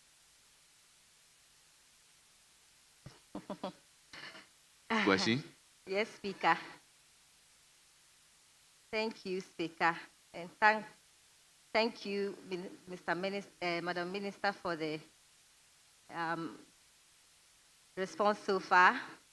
Mr. Speaker, can the Honorable Minister confirm whether the ministry is collaborating with key institutions, such as the Ministry of Gender, the Ghana Export Promotion Authority, and ECOWAS trade bodies, to ensure the effective facilitation of trade for women-led enterprises, including those operating from northern border regions? Thank you, Speaker.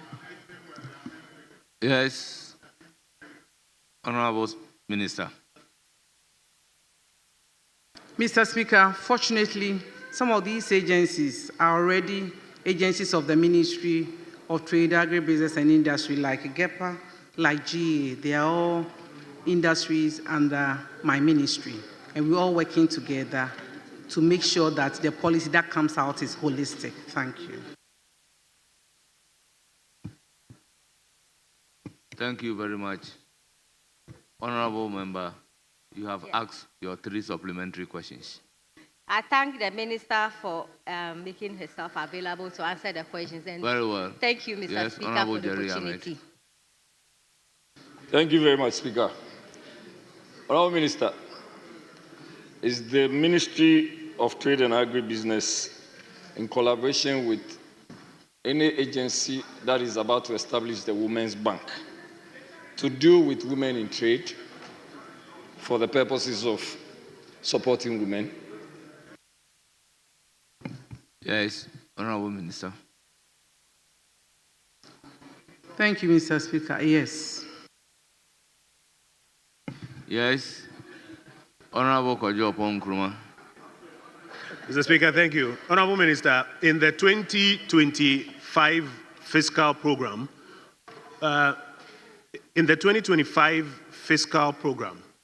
is the budgetary allocation for this Women in Trade, Agribusiness and Industry program together or separate from that of the Women's Bank?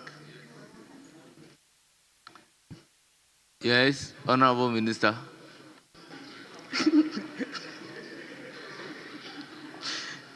Thank you, Mr. Speaker. It's separate. Yes, yes, Honorable Leader. Speaker.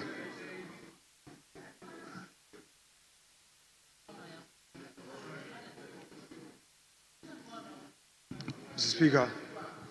Honorable Leader, you have the floor. Yeah, Mr. Speaker, I just want her attention so she wouldn't ask me to repeat the question. Honorable Minister, you have indicated that there is a budgetary provision for this initiative, this support to empower women, the policy to support women. When my colleague asked whether they are separate, is this separate from the Women Bank? You say yes. Yes. So we are going there. We are staying there.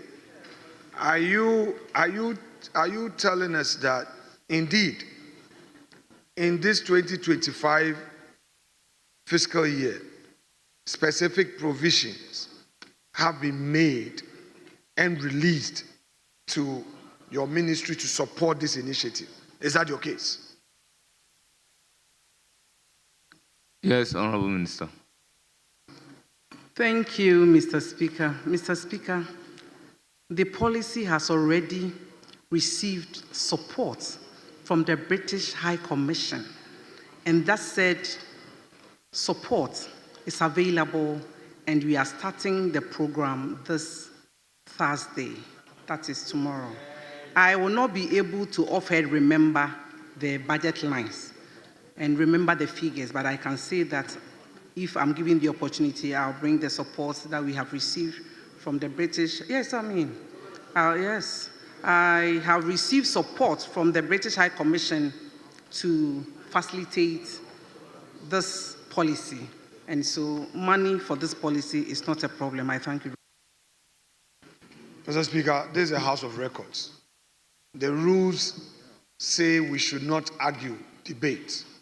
But where the minister contradicts, it's an opportunity for her to clarify. Honorable Minister, the burden of my question was on the budgetary provision in the 2025 fiscal year. I'm not talking about donor support. Is there a GOG support for this in the budget? And if so, do we Honorable Minority Leader, with all due respect, we've all listened to the question asked by Honorable Kojo Opon-Nkrumah. The question simply was to the effect that the budget for the Women's Bank, is it separate from that of this thing? So the answer is that it's separate. Separate meaning what is allocated for the Women's Bank is not what they are using. And the minister comes to answer that they are using a donor.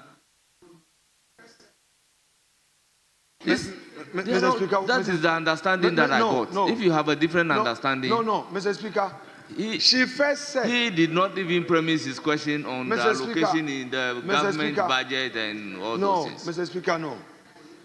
Mr. Opon-Nkrumah premised it on the fiscal 2025 fiscal year. He said that in the 2025 budget, a provision was made for the women banking and this initiative. Yes. Are they the same? And the answer was that no, they are different. Yes. So my question to her, yes, my question, yes, basically, yes, is that the Honorable Minority Leader, please proceed. Your question is, please ask your question. Honorable Minority Leader, please do ask your question. Mr. Speaker, Mr. Speaker, Mr. Speaker, you've heard it. Mr. Speaker, look in a direction. Please do ask the question. So you are not looking in a direction. Very well. No problem. No problem. Fairness cannot be expected all the time. Mr. Speaker, can the minister tell us the specific amount provided for in the budget to support this initiative? And the minister comes to say they are using donor funding. Because that was the answer provided. Mr. Speaker, I don't want to be doing back and forth with you. Respectfully, Mr. Speaker, respectfully. That was not what she said. That was not what she said. Even mentioned British High Commission. No. Earlier, Mr. Speaker, she said there was a provision. And then she said she has even received additional. And that if we give her the opportunity, she will bring the document. That is what she said. So I want to know from you that this provision, is it only a donor support or there's a GOG support? Yes. So now you are asking a question. Honorable Minister.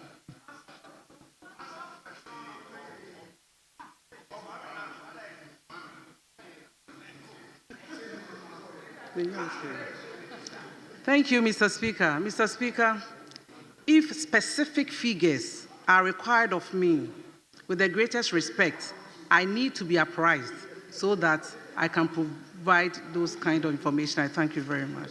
Thank you. Any further question? Rightly so. Rightly so, Mr. Speaker. Mr. Speaker, given the opportunity, is the minister able to provide those documents to this House? Mr. Speaker, that's not a question. It's a commitment. No, no, no. It's not a question. It's a request. Then I can ask my question. We need her assurance to make it available. Then I can ask my next question.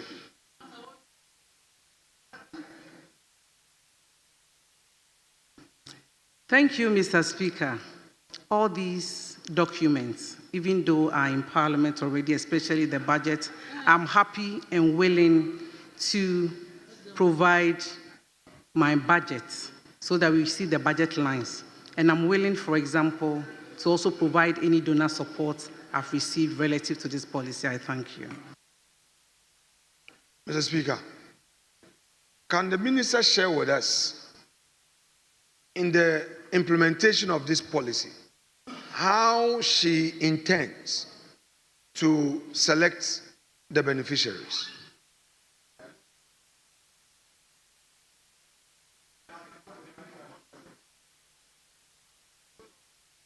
Thank you very much, Mr. Speaker.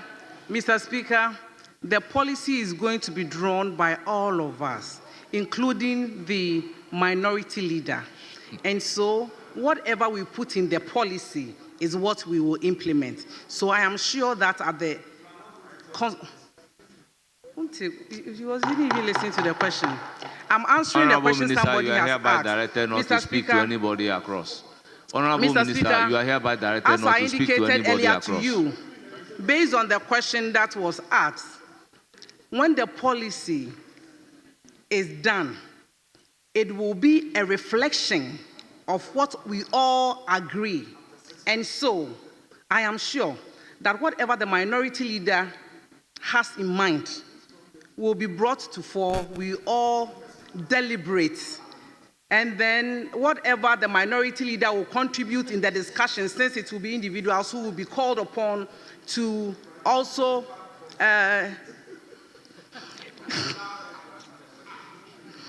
Mr. Speaker, the minority leader is respectfully distracting my attention. And so, Mr. Speaker, I will say that whatever we all agree will be in the policy for implementation.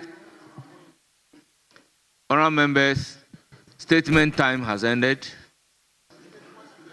Question time has ended. Majority Leader, any indication? Yeah, Mr. Speaker.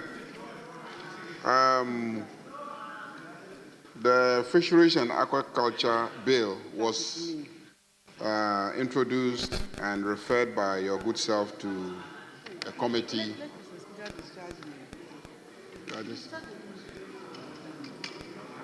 Honourable Minister, you are hereby discharged. Thank you very much for attending upon the House and providing answers to numerous questions posed to you. Mr. Speaker, I wish to vary the order of business so that we can take the order paper addendum.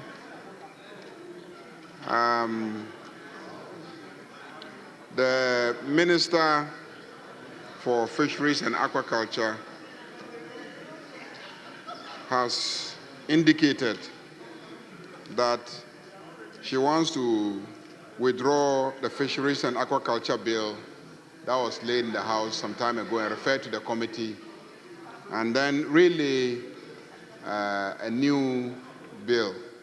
So if we can vary the order of business to enable us to take the item on the order paper addendum. Yes, the application is to vary the order of business to take order paper addendum. Mr. Speaker, on this side of the House, there is no order paper addendum.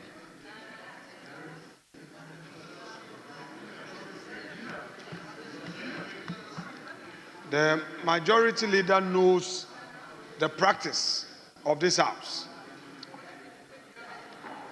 when we agree to do any business and there's a need to bring any new business, you engage your colleague. Mr. Speaker, there hasn't been any prior engagement. We don't know what they want to do. The usual surprises.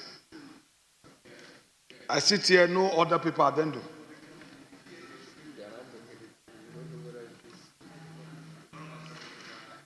It's even uploaded.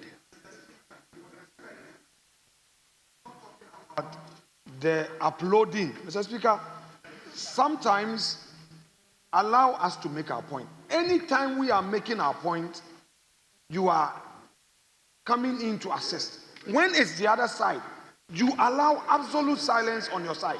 Please, Mr. Speaker. So I don't assist the other side. Which is the other side? This side. The majority leader, when he's making, even where? So what I'm even telling you is by way of assistance. Mr. Speaker, no. Or you don't need my Mr. assistance. Speaker, with respect, I'm saying that the other paper addendum they've just printed, there was no prior consultation. Very well, you are not talking. Okay? 2, looking at the mood of the House, I don't know what his further pleasure is. So, Mr. Speaker, that's all the point I want to make. This first reading, why are you nodding? Why are you nodding in agreement with me? Which agreement? After causing mischief, after causing so much turbulence in this House today, you are now a diplomat. No, I don't need your diplomacy. After causing so much turbulence, you want the fisheries minister to come and withdraw and lay. When you were bringing it, you didn't do your consultation. You want to withdraw and lay what? It has to be done with proper consultation before you bring a document to this chamber. Mr. Speaker, the majority leader did not engage his colleagues, as is the practice, unless the Speaker will rule that since they are the majority, they can do anything. That one, we can't do anything about it. If it's the position of the Speaker that the rules allow and that they will use common sense to interpret the rules, so be it. We cannot challenge the Speaker. Our job is not to challenge the Speaker. We will yield in obedience to the Speaker. But we are telling the majority leader that there was no prior consultation. I will resist any attempt to be invited and be provoked. I will not. Mr. Speaker. Yes, Majority Leader. Yeah, I must apologize for not engaging him. Not.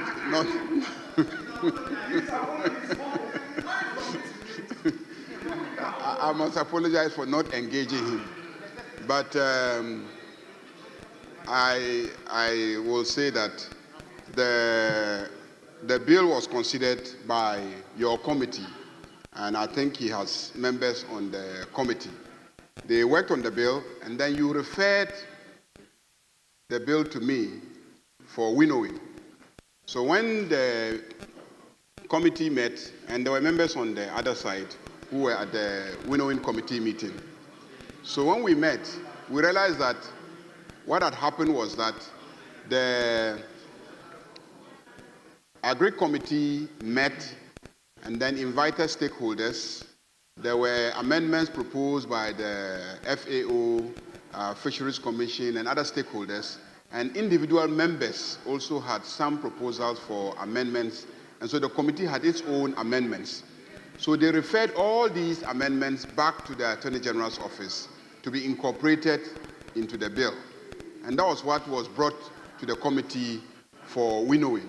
And I said that once they had referred it back to the Attorney General and all the recommendations of the committee had been captured in the new bill that the Attorney General had presented to them, then the appropriate thing to do is to withdraw the bill and then relay the amended bill.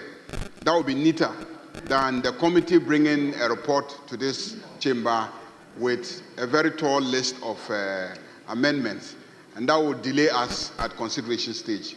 So essentially, that is the reason why I recommended at winnowing committee that they should consider withdrawing the old bill and then laying a new one that captures all the proposed amendments of the committee, having consulted all stakeholders. So I should have, given indications to him that this happened, but I thought that some of his members who were at the Winning Committee meeting would have relayed the message to him. So I apologize not engaging you, but I know that you are a very kind person, and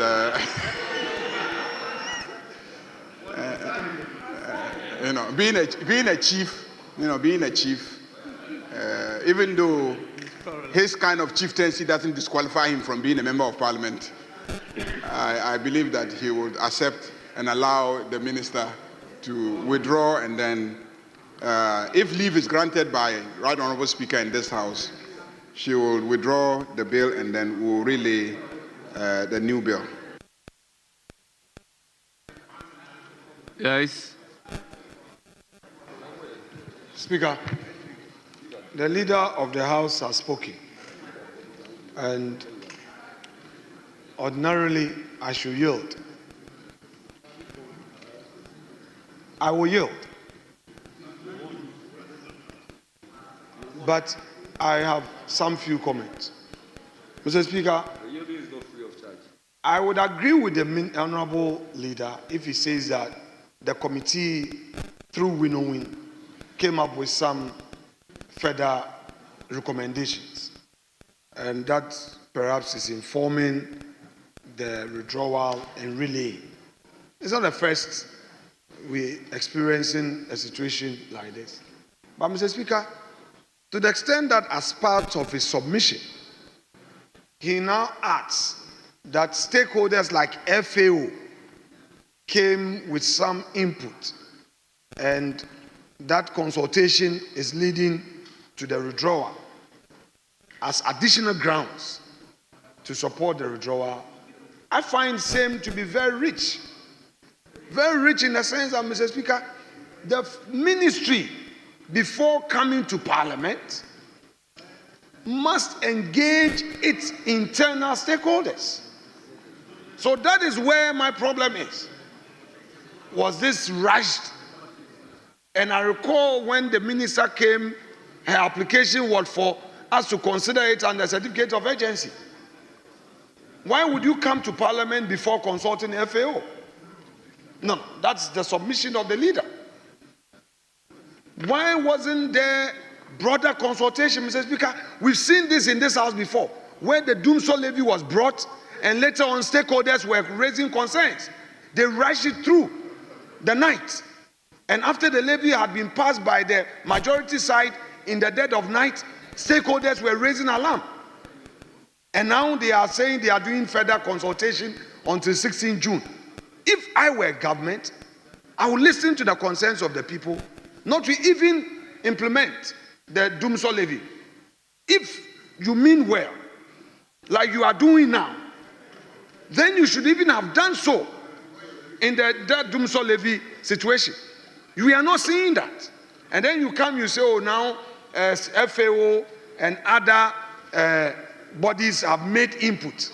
Mr. Speaker, if this government really means to reset Ghana, and it believes that consultation is part of the process of resetting, then it should do so. Mr. Speaker, we've had situations where even this 24-hour economy, Parliament was not at all involved in the debate. Then you go and say that you have launched the 24-hour economy without Parliament. It's the same thing that is happening. But for the vigilance of the Agri Committee, this bill was going to be rushed. Honorable, and now, Mr. Speaker, I may have to end. I listened to the leader of government. But business. Honorable Minority Leader, let's carry everybody along. It is so. It's been done. Yes, we carry everybody along in the sense that the ministry at their level may do a stakeholder consultation. But when the bill is referred to the committee, the committee, in order to have a better understanding, sometimes invite the stakeholders and take input from the stakeholders. And the input from the stakeholders can translate into a proposal of amendment of some provisions of the bill. That is normally what we do when the bills are referred to committees. So that does not mean that the ministry have not done stakeholder engagement. That is why the committee engage in stakeholder engagement. You know, I have been involved in processing bills in this particular house, and you can ask. Sometimes the AG will do their consultation, refer a bill to constitutional legal, and the constitutional legal would also engage in stakeholder engagement. I am not, but just to draw your attention to what really happens. Mr. Speaker, with respect, our main concern is the extent of stakeholder consultation at the ministerial level. I agree. And Mr. Speaker, I was in this house, and Mr. Speaker, on the 7th of January 2013, who were sworn in? You came in later.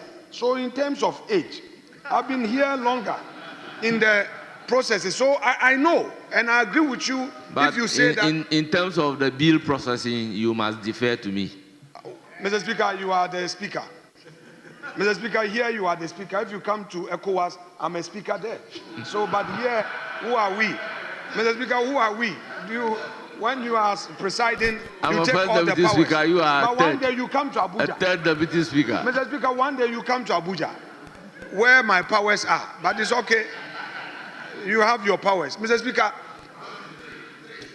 my issue here is the level of consultation by the minister. Yes. Oh, okay. Honorable Minister, I get the gesture. I get the gesture. I know, don't worry, I get the gesture.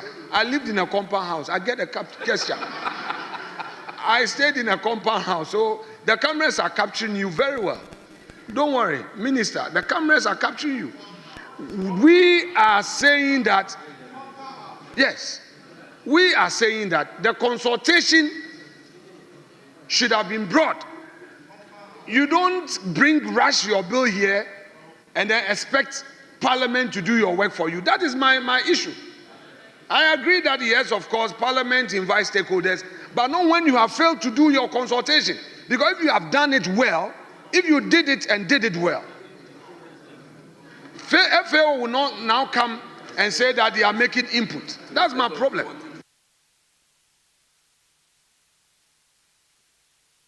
Yes, Majority Leader. Mr. Speaker, no one has said that in formulating the original bill, FAO, Fisheries Commission, and the various stakeholders were not consulted. Nobody has said that. But when the bill comes and it is referred to a committee, the committee has a responsibility to engage in further consultations. There is a difference between the consultations undertaken by a ministry when developing a policy and having a bill drafted, and the engagements undertaken by a committee of this House after it has taken possession of a bill. There are two different matters. There are two different matters. You've been in this House longer than the Speaker. You should know this by now. You should know this by now. When the ministry is engaging stakeholders and drafting bill, once it is laid here, the bill is no longer a property of the ministry. It is perfectly possible that the stakeholders at the level of consultation with the ministries have some proposal which the ministries rejected. But when it comes before Parliament, Parliament would consult those stakeholders. Parliament may have disagreements with the ministry and decide to admit the proposals of the stakeholders. It doesn't mean that the ministry did not consult. So, Mr. Speaker, that is what has happened in this instance. When you referred it to the committee, your committee further engaged the different stakeholders, and they had some additional amendments in addition to the committee also having their own proposed amendments. And the amendments were many, so the decision was to refer it back to the Attorney General to see how they could tidy it up. And so they brought it to us at Winnowing Committee, and I said, look, the best is to actually withdraw the old one and then lay the new one so that we can expedite the passage of the bill. It has nothing to do with the failure of the committee to consult. Mr. Speaker, The levy that he's complaining about, this House was consulted. He participated in the debate actively. He participated in the debate. The bill was laid here. We debated it. You debated, but decided not to participate in the vote. That's what happened. That's what happened. And it was not in the dead of the night. The lights were on. Mr. Speaker, the lights were on, and we're live on television, and the whole nation was watching us. It was not in the dead of the night. Everybody, every Ghanaian was a witness to what happened. Mr. Speaker, and we passed the bill on a condition that it will not lead to increase in fuel prices at the ex-pump. And because we haven't really been able to do that, we are holding on with implementation. These are people who keep their promises. We keep our promises. So, Mr. Speaker, I think that he has no issue with the matter. Oh.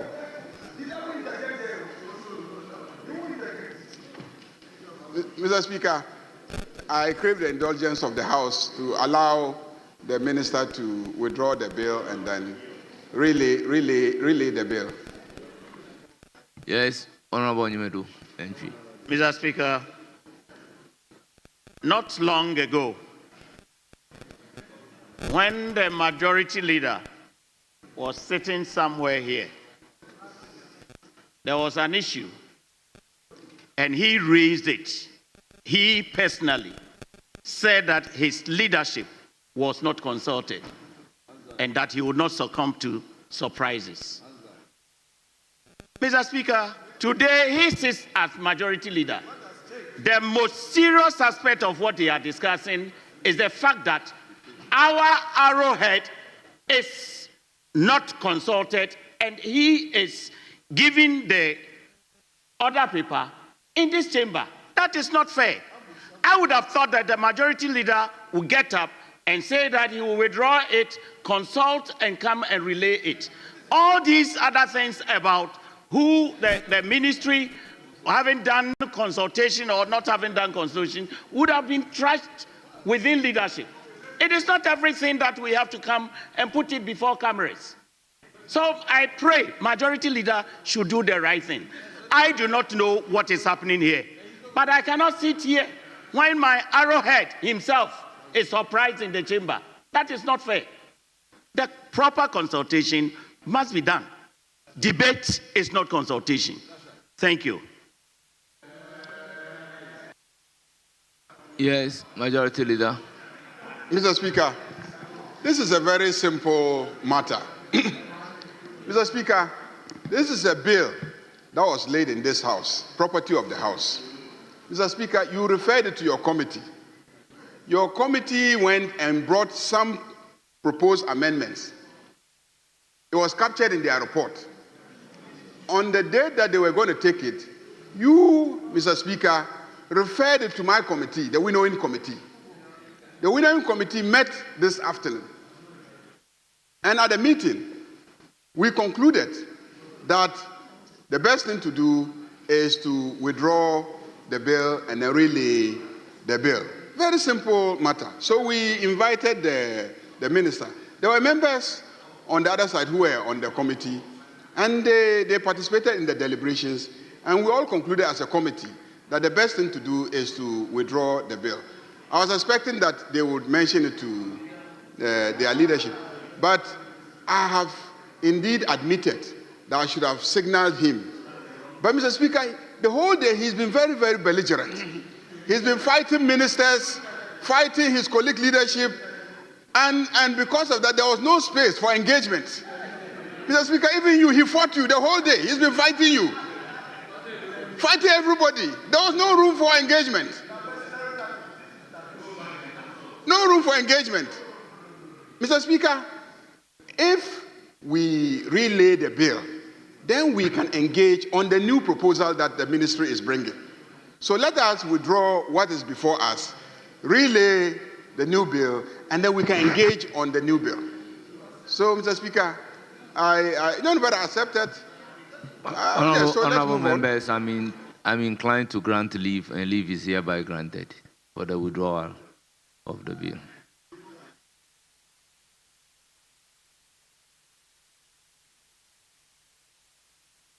Yes, Honorable Minister. Thank you very much, Mr. Speaker. Mr. Speaker, guided by Order 173, I wish to request the leave of the House to withdraw the Fisheries and Aquaculture Bill earlier laid in this House as a result of further comments that have come up.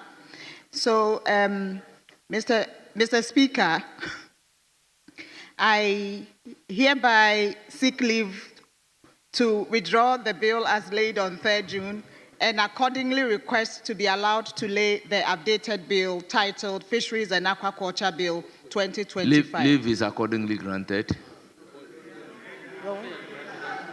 Then is granted. So go ahead. That you now request. Bow.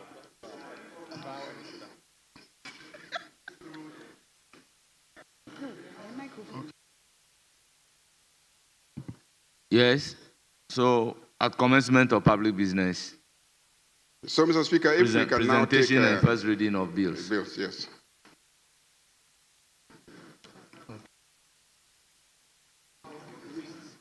An act to review and consolidate the laws relating to the sustainable exploitation of fisheries resources, establish the Fisheries Commission to ensure the long-term conservation, development, management, and utilization of fisheries and aquaculture resources, contribute to the attainment of sustainable blue economy, and to provide for related matters.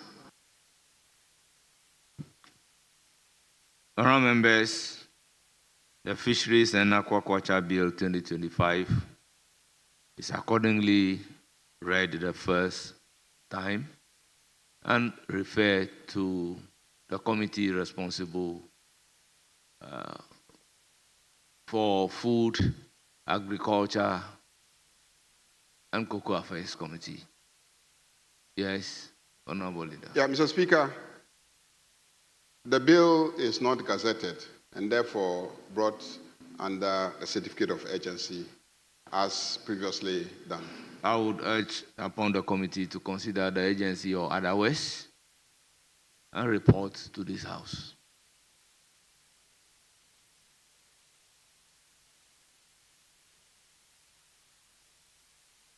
So we should close. Yeah, Mr. Speaker,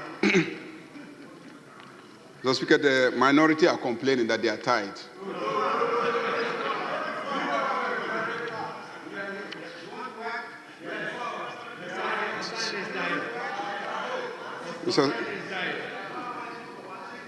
Mr. Speaker, as you can see, this side of the House is depleted. It's a manifestation of exhaustion. Members have gone home to rest. And so, Mr. Speaker, we're in your hand because we've been sitting for more than 5 hours.